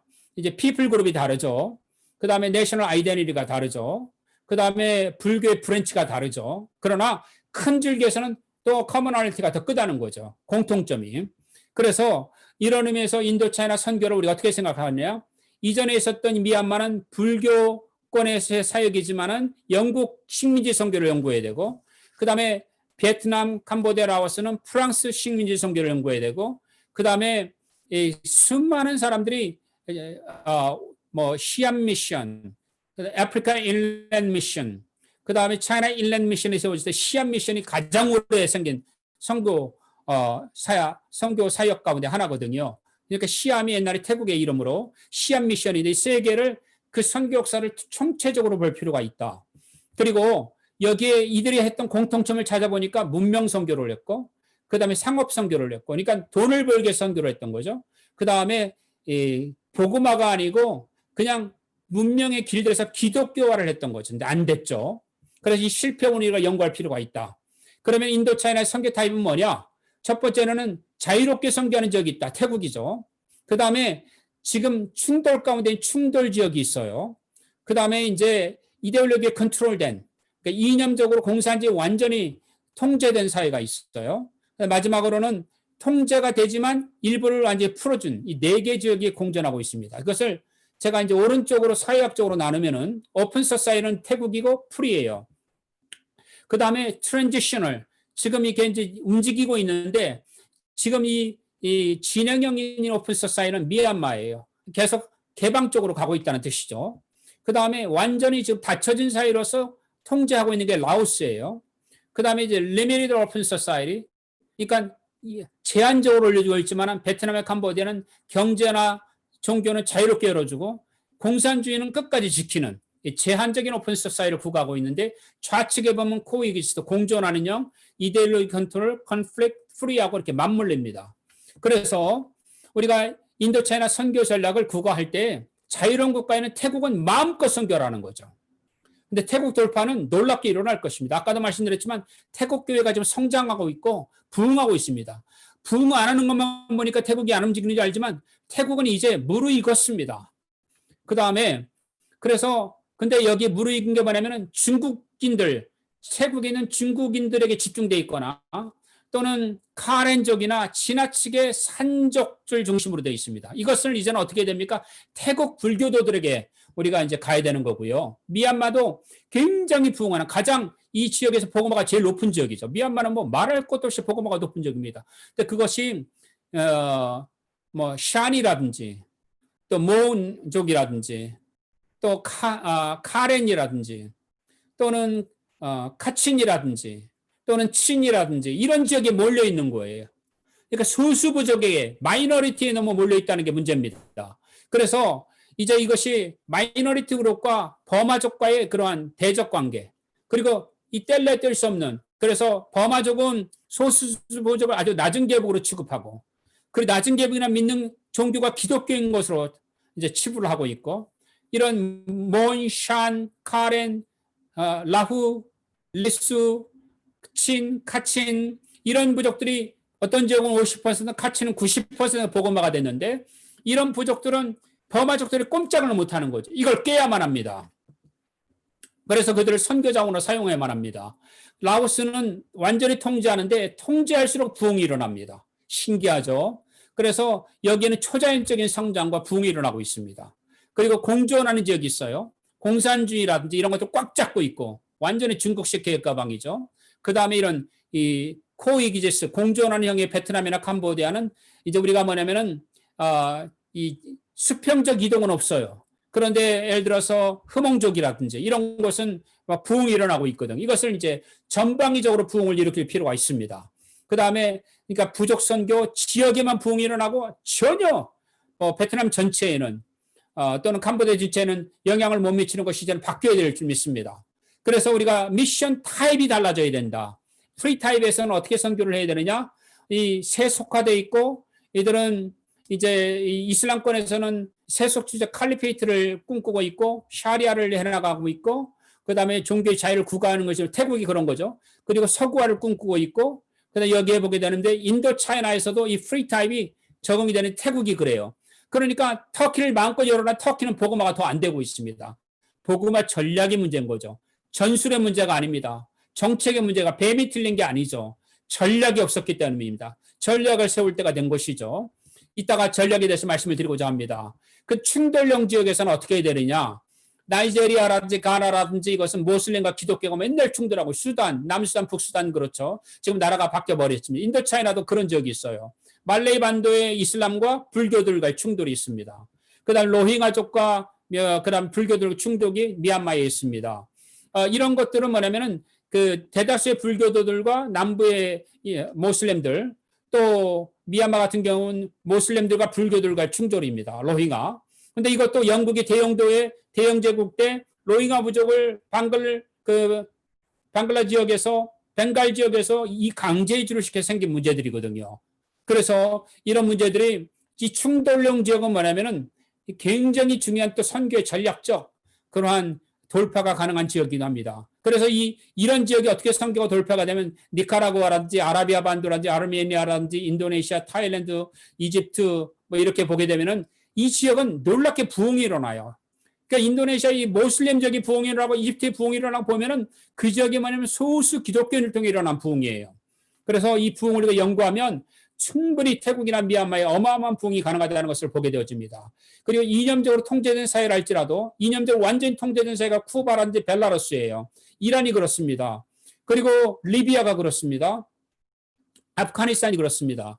그리고 북한이 그렇습니다. 여러분들은 지금 이 나라들을 보면서 어떤 얘기를 듭니까? 오픈도어에서는 여기 열건 나라가 지구상의 가장 교회 성장이 빠르다고 보고하고 있습니다. 어제까지 제가 들여다봤는데 이 지역이 가장 교회 성장률이 높습니다. 왜 그렇습니까? 이 지역이 통제받고 핍박받기 때문입니다. 인도차이나에서는 라오스가 그런 핍박을 받으면 할수록 교회는 성장하는 특징을 갖고 있습니다. 로마 제국에서 통제받으면 받을수록 부흥하고 있는 거죠. 그래서 이제 이것은 또 뭐냐면은 이 충돌령 지역에는 세러베틱 선교가 가능해요. 공주형 함께 동거한다는 뜻이에요. 그래서 발칸 반도에도 보스니아, 헤체르고비나라든지 불가리아나 마세도니아에 이슬람과 기독교 공존하는데 놀랍게도 이 지역에 그러한 공존이 가능한 거죠. 레바논이 그렇고 이집트가 그렇고 케냐가 그렇고 유간다가 그렇고 탄자니아가 그렇고 인도차이나에서는 베트남과 캄보디아가 공존형 지역이에요. 그리고 이런 지역을 우리가 이제 프랑스가 했던 그런 선교 방식 이것이 이제 탕킨, 안남, 코친차이나 캄보디아 지역이었죠. 그래서 이것이 굉장히 어떤 선교를 했느냐? 프랑스가 했던 이 프랑스랑 인도차이나의 선교를 보게 되면은 삼국지배를 위한 인도치노이즈를 통해서 이런 거거든요. 그리고 아까 말씀드린 그 커머셜라이제이션은 크리스천라이제이션과 기독교와는 바로 상업화, 수출 주도형제 거기에 있는 슈거케인, 사탕이라든지 여러 가지 쌀 농사를 통해서 하고 이것을 농업 그 경작물들을 빠르게 유럽으로 수출하기 위해서 철도를 건설했고 여기에 철도 노동자를 8만 명을 납치해가지고 철도 노동을 하다 2만 5천 명이 죽게 되어지죠. 그래서 이걸 누가 협력을 했냐면 프랑스의 동인도회사와 더불어서 프랑스 신부들이 이 노동자들을 다 착출하고 프랑스 천주교가 했던 것이죠. 석관 탑단강을 할 때도 프랑스 천주교들이 도와줬습니다. 여기에 디서러스의 편지가 있는데 이것이 놀랍게도 천주교가 얼마나 협력을 했는지에 대한 내용들을 우리가 자세히 알 수가 있습니다. 그래서 농촌에 관한 것, 도시 엘리트의 결자가 많은데 프랑스의 빌보트에 있던 격차, 이 엘리트들은 다 천주교를 개종을 해서 이게 굉장히 문제가 되어진 것이에요. 정치적 압박이 컸던 것이죠. 여러분은 미션이라는 영화를 보시죠. 미션이라는 영화의 미션은 뭡니까? 지금 이게 근대 선교가 오면서 영어의 미션이라는 단어가 재조명이 된 것이지 지리상의 발견과 태양의 시대에 미션이라는 단어는 전혀 다른 의미로 생겼습니다. 식민지 정복을 위한 의미가 미시오였어요. 라틴어에. 영어의 미션이었던 거죠. 이 미션은 우리가 잘 아는 것처럼 아마존강의 상부에 해당하는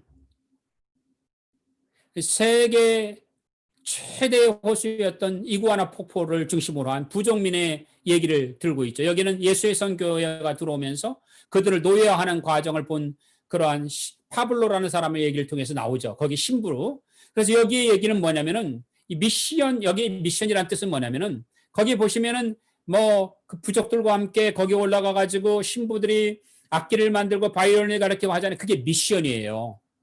그 미션은 뭐냐면 선교사들이 먼저 가서 거기를 정복하고 마을을 이루고 농장을 경청하면 식민지 정부에 연락을 해서 군대를 오게 하는 그것을 미션이라는 용어로 정의를 했던 것입니다. 그래서 미션은 어찌 보면은 하나의 타운을 만들어가지고 거기 농장을 가서 교회를 만들고 난 다음에 미셔너리인 거기서 그들을 천주교를 개종을 시키고 그 다음에 미션의 군대를 이제 요청을 하게 되면 미션은 이제 그것이 어떻게 됩니까? 결과적으로 하나의 완전한 합변의 포퓰라션이 되는 겁니다.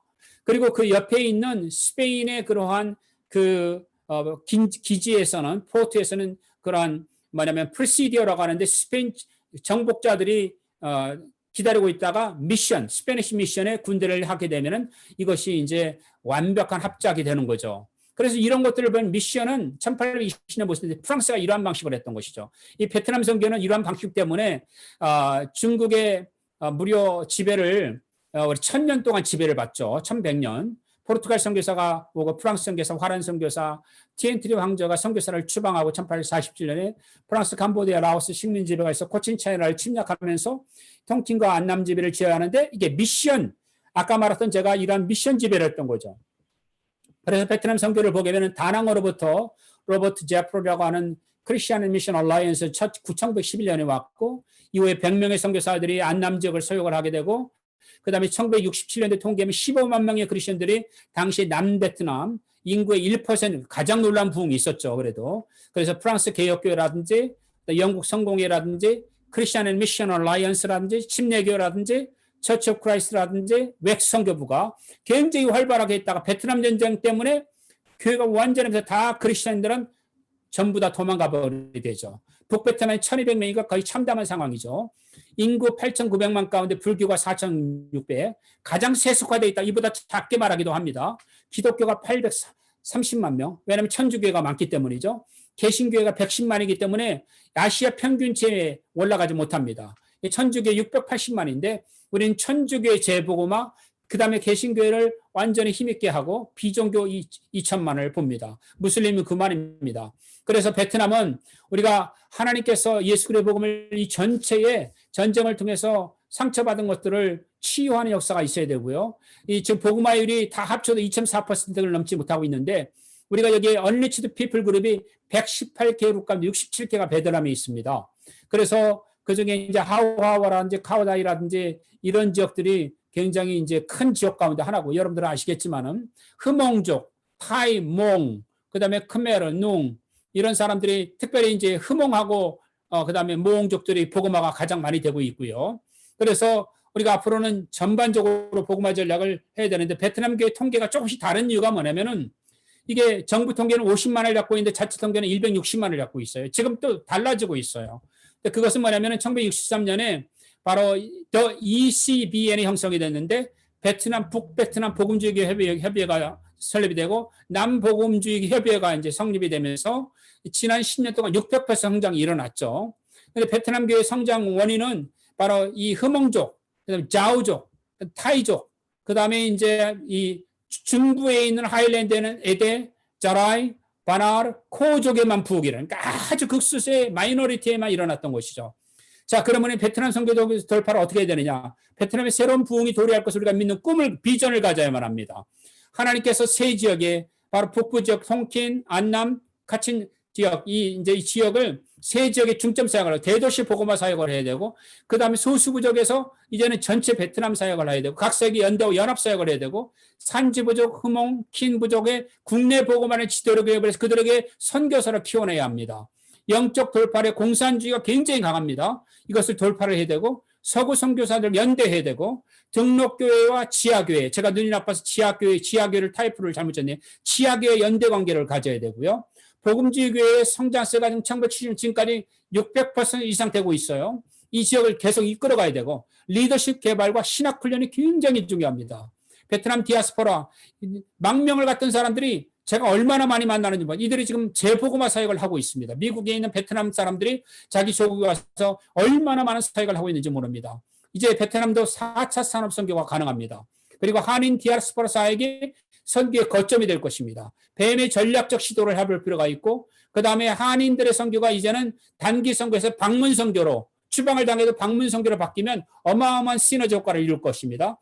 베트남 이주민 노동자, 한국에 있는 베트남 이주민과 노동자를 선교하면, 그리고 한국의 중국 담으로 이가 베트남 여성과의 국제 결혼이 많습니다. 이것을 전략적으로 보게 되면은 이것이 베트남 돌파 선교 전략의 굉장히 기점이 될 것이라고 봅니다. 자, 그 다음에 라오스는 인구가 710만, 복음의 2.5%, 그리고 여기에 보기에는 언리스트 피플 상당히 많은데 109개 언리스트 피플 그룹이 있고요. 그 다음에 이제 제가 이거 마지막으로 막 시간이 빠르게 나갑니다. 불교가 60%, 많게 보면은 이제 애니미드까지 합치면 95%를, 90%를 보는 거죠. 롬족, 카모스족, 롬푼타일, 몽족 이렇게 볼 수 있고, 베트남, 라오스도 베트남과 굉장히 다르지 않게 굉장히 오랜 역사를 갖고 있습니다. 라오스하고 제레드 원워스 호프라고 하는 네덜란드 선교사가 들어왔고, 장드 루이스는 예수의 선교사가 1646년에 왔고, 태국 장로교의 최초이기도 하고, 이것이 라오스 선교와는 겹쳐지는 부분인데, 다니엘 맥일버리가 바로 지금 란상 지역,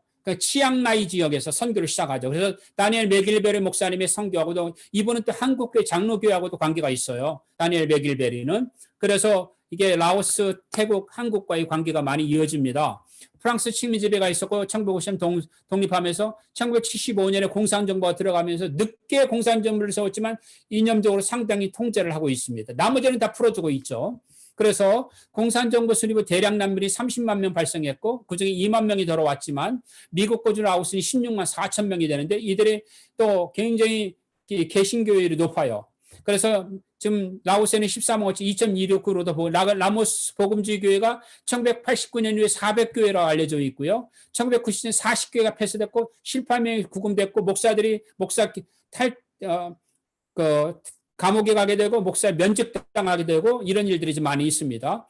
그런데 이 핍박과 지향 가운데서 하나님께 뒷문 전략을 이루고 있어요. 그러니까 라오스는 닫혀져 있는데 한국과는 경제교류를 원하고 문화교류를 원하고 의료를 원하고 여러 가지를 원하니까 뒷문이 너무나 열려져 있어요. 그래서 우리는 뒷문 선교 전략을 해야 됩니다. 라오스의 뒷문 선교는 고난받는 중에 부흥이 일어나고 있고 단절된 라오스 교회와 한국 교회와 세국 교회가 협력을 해야 되는데 이 단절된 라오스 교회가 서구 교회하고 연결되는 걸 두려워하고 있어요. 왜냐하면 그들이 할수록 정부의 통제를 받거나 아니면 또 기존에 냉대받았던 기억들이 있어서 그렇게 적극적이지는 않습니다. 그리고 라오스 복음주의의 관계라든지 지도자 공백이 너무 커요. 1970년대 신학교를 제대로 나온 사람이 없습니다. 또 라오스 족들이 태국 땅에 살다가 이제 국경선이 정해지면서 태국의 라오스족들이 많이 살고 있거든요. 라오족들이. 이것을 통해서 복음의 선교가 상당히 가능합니다. 또 흐몽족 국내 선교가 가능하고 협동적 모델이 가능하고 NGO와 인도적 사역들이 가능하고 코이카가 굉장히 중요한 역할을 하는 것이 라오스입니다. 고아와 학교 공동체에서의 대학, 합법적 정부 등록 사역을 우리가 해야 되고요. 영적 돌파를 위한 기도회를 시작하면 너무 좋습니다. 연구소를 전략화하는데 라오스의 연구소가 세워졌어요. 우리 차명렬 목사님 이런 분들이 연구소에서 굉장히 좋은 일들을 하고 있습니다. 라오스 전체 지역 분석 보고서, 어떤 선교 전략을 구가하고 어떤 선교 정책을 만들고 어떤 액션 플레이를 하고 도시는 어떻게 종족들은 어떻게 하는지를 우리가 이렇게 이 항모 전단을 꾸려야만 합니다. 그래서 연도별 2021년도 목표, 2022년, 2025년, 중장기 2030년까지의 이러한 전략 지침을 꾸려야만 합니다. 캄보디아는 이 푸난왕국으로부터 체니아 왕국 또는 체나 왕국, 쿠빌라이 칸, 몽골의 침묵, 태국의 멸망, 그 다음에 라미트포테의 왕의 그러한 것으로 말미암아 또 란산 왕국, 베트남 캄보디아 전쟁, 노르돔 포블로보리아미라든지 그 다음에 이제 프랑스 보령이라서 프랑스 식민지까지 어마어마한 일을 했습니다. 그리고 1950년에 라오스와 같이 독립을 했는데요. 이 독립한 캄보디아는 뭐 인구가 1600만이고 보고마일 1.8%고 그 다음에 언리치드 피플은 31개족이고 그 다음에 시간이 없으니까 캄보디아 교회 현황을 보면은 여기도 그 크리스천 앤 미션 얼라이언스 헤이먼드 목사를 통해서 아따 헤이먼드를 통해서 란상점을 치앙라이를 통해 치앙라이에 또 처음에 태국을 통해 들어왔고요.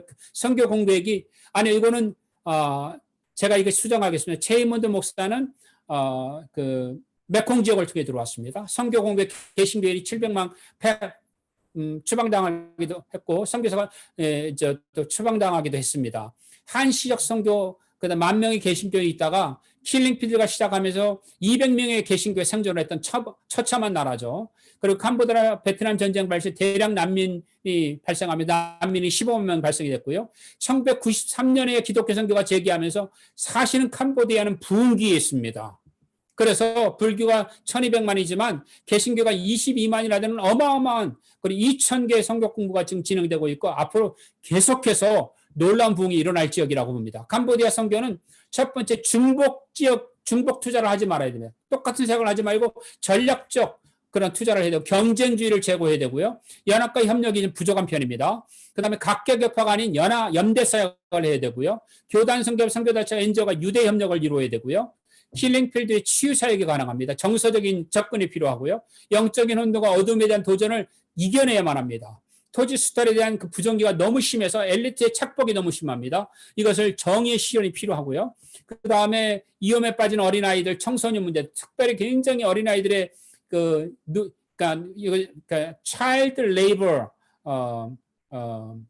confiscation 또는 child labor exploration 이런 게 심합니다. 그 다음에 성도덕의 물러난 가운데 있어요. 그리고 이 남아있는 캄보디아의 총체적 협력이 필요하고요. 신학교의 전략적 연대가 필요하고 교육기관의 연대가 필요하고 인도적 사회의 공정한 평가 연대가 필요하고 불교도들의 정명 돌파가 필요합니다. 그러니까 인도적 사회의 공정한 평가라는 게 뭐냐면 우물 파괴해놓고 해놨는데 전부 다 뭐 거기에 그냥 규소가 나와가지고 사람들이 눈이 멀고 이런 거거든요. 그러니까 우리가 그만큼 전략 선교를 못한 겁니다. 우물만 파준 거죠.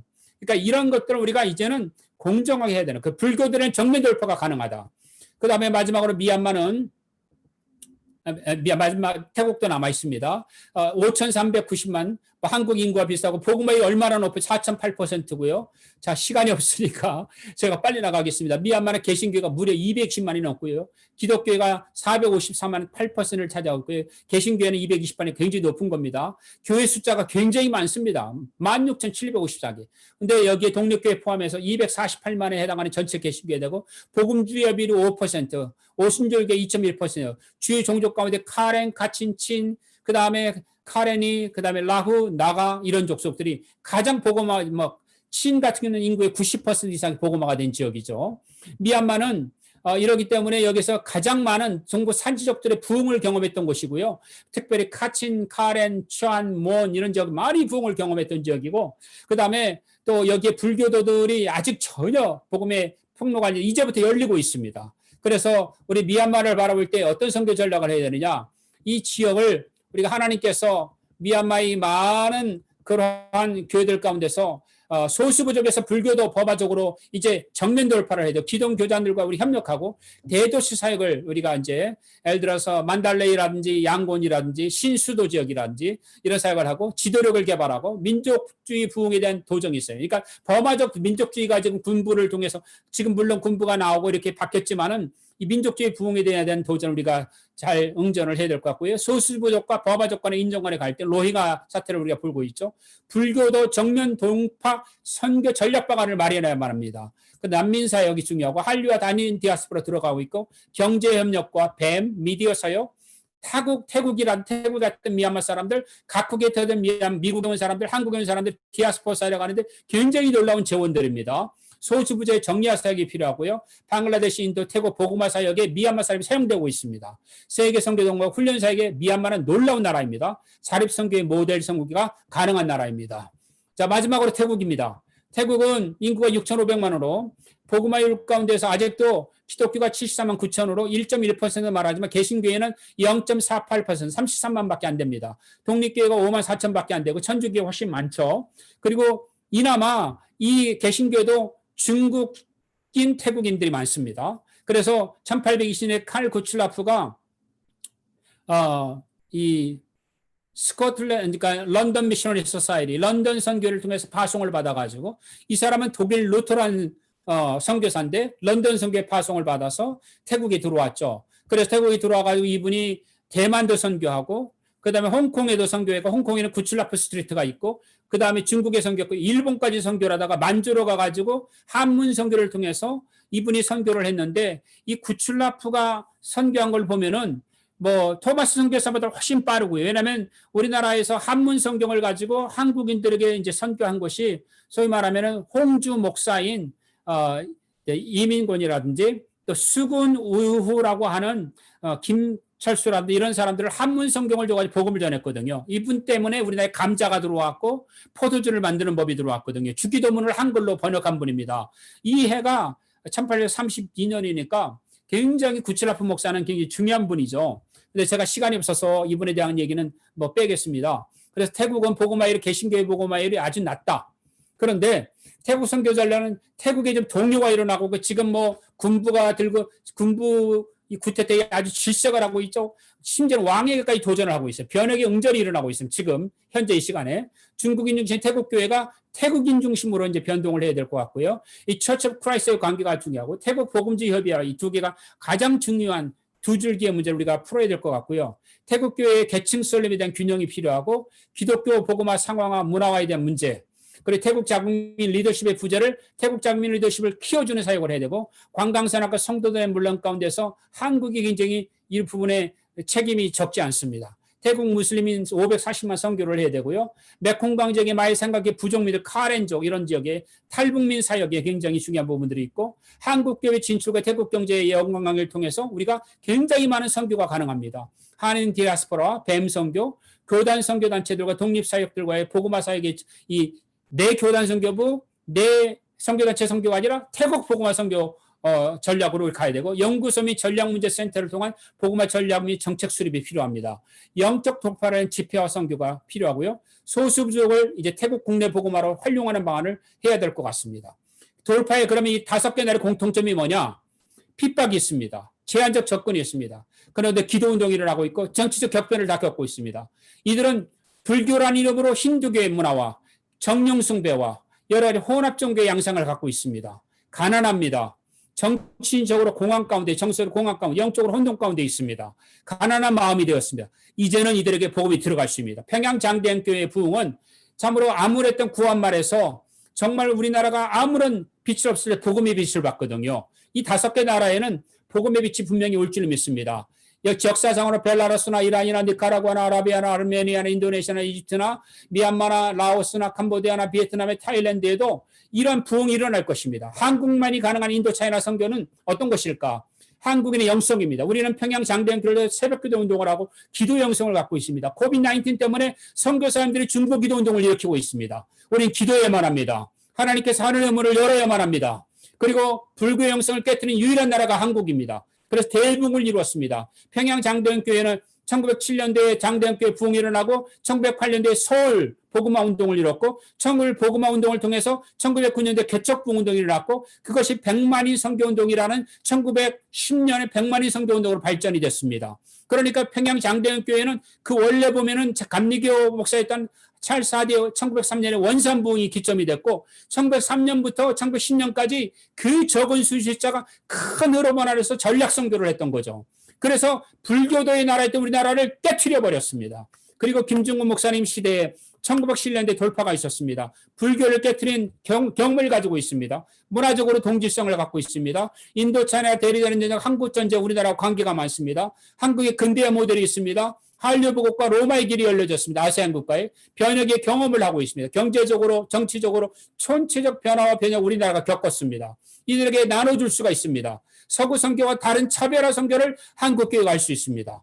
그러므로 인도차이나 중장기 선교 전략은 뭐냐? 상황화 선교를 하자. 그들의 문화, 지난번에도 우리 정승희 목사님 말씀하셨지만 불교도의 눈으로, 불교들의 몸으로 보는 겸손이 필요합니다. 선교 영웅주의를 버리고 성과주의 함정을 우리가 벗어나야만 합니다. 이념적 토양과 역사적 배경을 고려해야만 합니다. 불국교 부흥에 대한 이 영적 자산을 공유하고 이 5개 나라를 불교권 돌파가 가능합니다. 종족 선교에서 전국 선교를 해야 합니다. 무질서한 과당 경쟁에서 협력과 상생의 선교를 해야 되고 이것이 바로 항모 전단 선교 전략이 필요한 것입니다. 다 같이 함께 가는 선교가 필요한 겁니다. 크로스 체킹과 중립적 성과와 제고를 통해서 컨설팅을 받아야 합니다. 각국 복음주 협의회와 긴밀한 협력을 이루어야만 합니다. 지도력 훈련에 우리가 집중해야만 합니다. 그리고 중장기 선교 전략은 또 뭘까요? 여전히 유한 3자 전체, 자립하고 자전하고 자체할 수 있도록 하고 그 다음에 R&D를 활성화해서 리서치 앤 디벨롭먼트를 우리가 해야 합니다. 한국교회가 이 부분이 제일 약합니다. 그리고 그리스도의 영성을 달 그리스도와 같은 겸손이 필요하고 지속적인 중보 기도가 필요하고 공멸 다 같이 명하는 게 아니라 다 같이 사는 공용으로 가야 합니다. 항모 전단 선교를 해야 합니다. 제가 시작부터 항모 전단 선교를 말한 것처럼 이제는 연합해야만 합니다. 결론을 맺겠습니다. 인도 차이나 선교에서 맞춤형 선교섬으로 한국교회를 하나님 불러주셨습니다. 이것이 비전입니다. 한국 교회에 인도 차이나를 주셨습니다. 우리 아멘 하시기 바랍니다. 5개 나라의 특성에 맞는 항모 전단형 선교 전략이 필요합니다. 각국의 지역학 연구소 및 선교 연구소 그리고 전략 연구소의 협업과 시너지 창출이 필요합니다. 선교에 대한 협력의 재정의 논의가 필요하고 비전을 만들고 전략을 세우고 정책을 만들고 전술을 만들고 사역 방안으로 나가야 합니다. 교제역 선교대회가 아니라 각국에 맞는 전략 대책회의와 전략 태스크폼이 꾸려져야 합니다. 그래서 각국 선교부와 선교팀들이 공조해가지고 그 나라의 선교단체들과 함께 협력해서 이제는 항모 전단 선교 전략으로 가야 합니다. 성장과 부흥에 대한 정보 교류와 분석과 평가를 하고 컨설팅을 받아야 합니다. 중복 투자를 드리고 전략적으로 돌파사에게 강점을 줘서 나가야 되고 겸손히 성령님의 인도하심을 받고 온전히 영적 보응을 기도함으로 성령만이 할 수 있음을 고백해야 될 줄 믿습니다. 장시간 함께해 주셔서 감사합니다. 고맙습니다.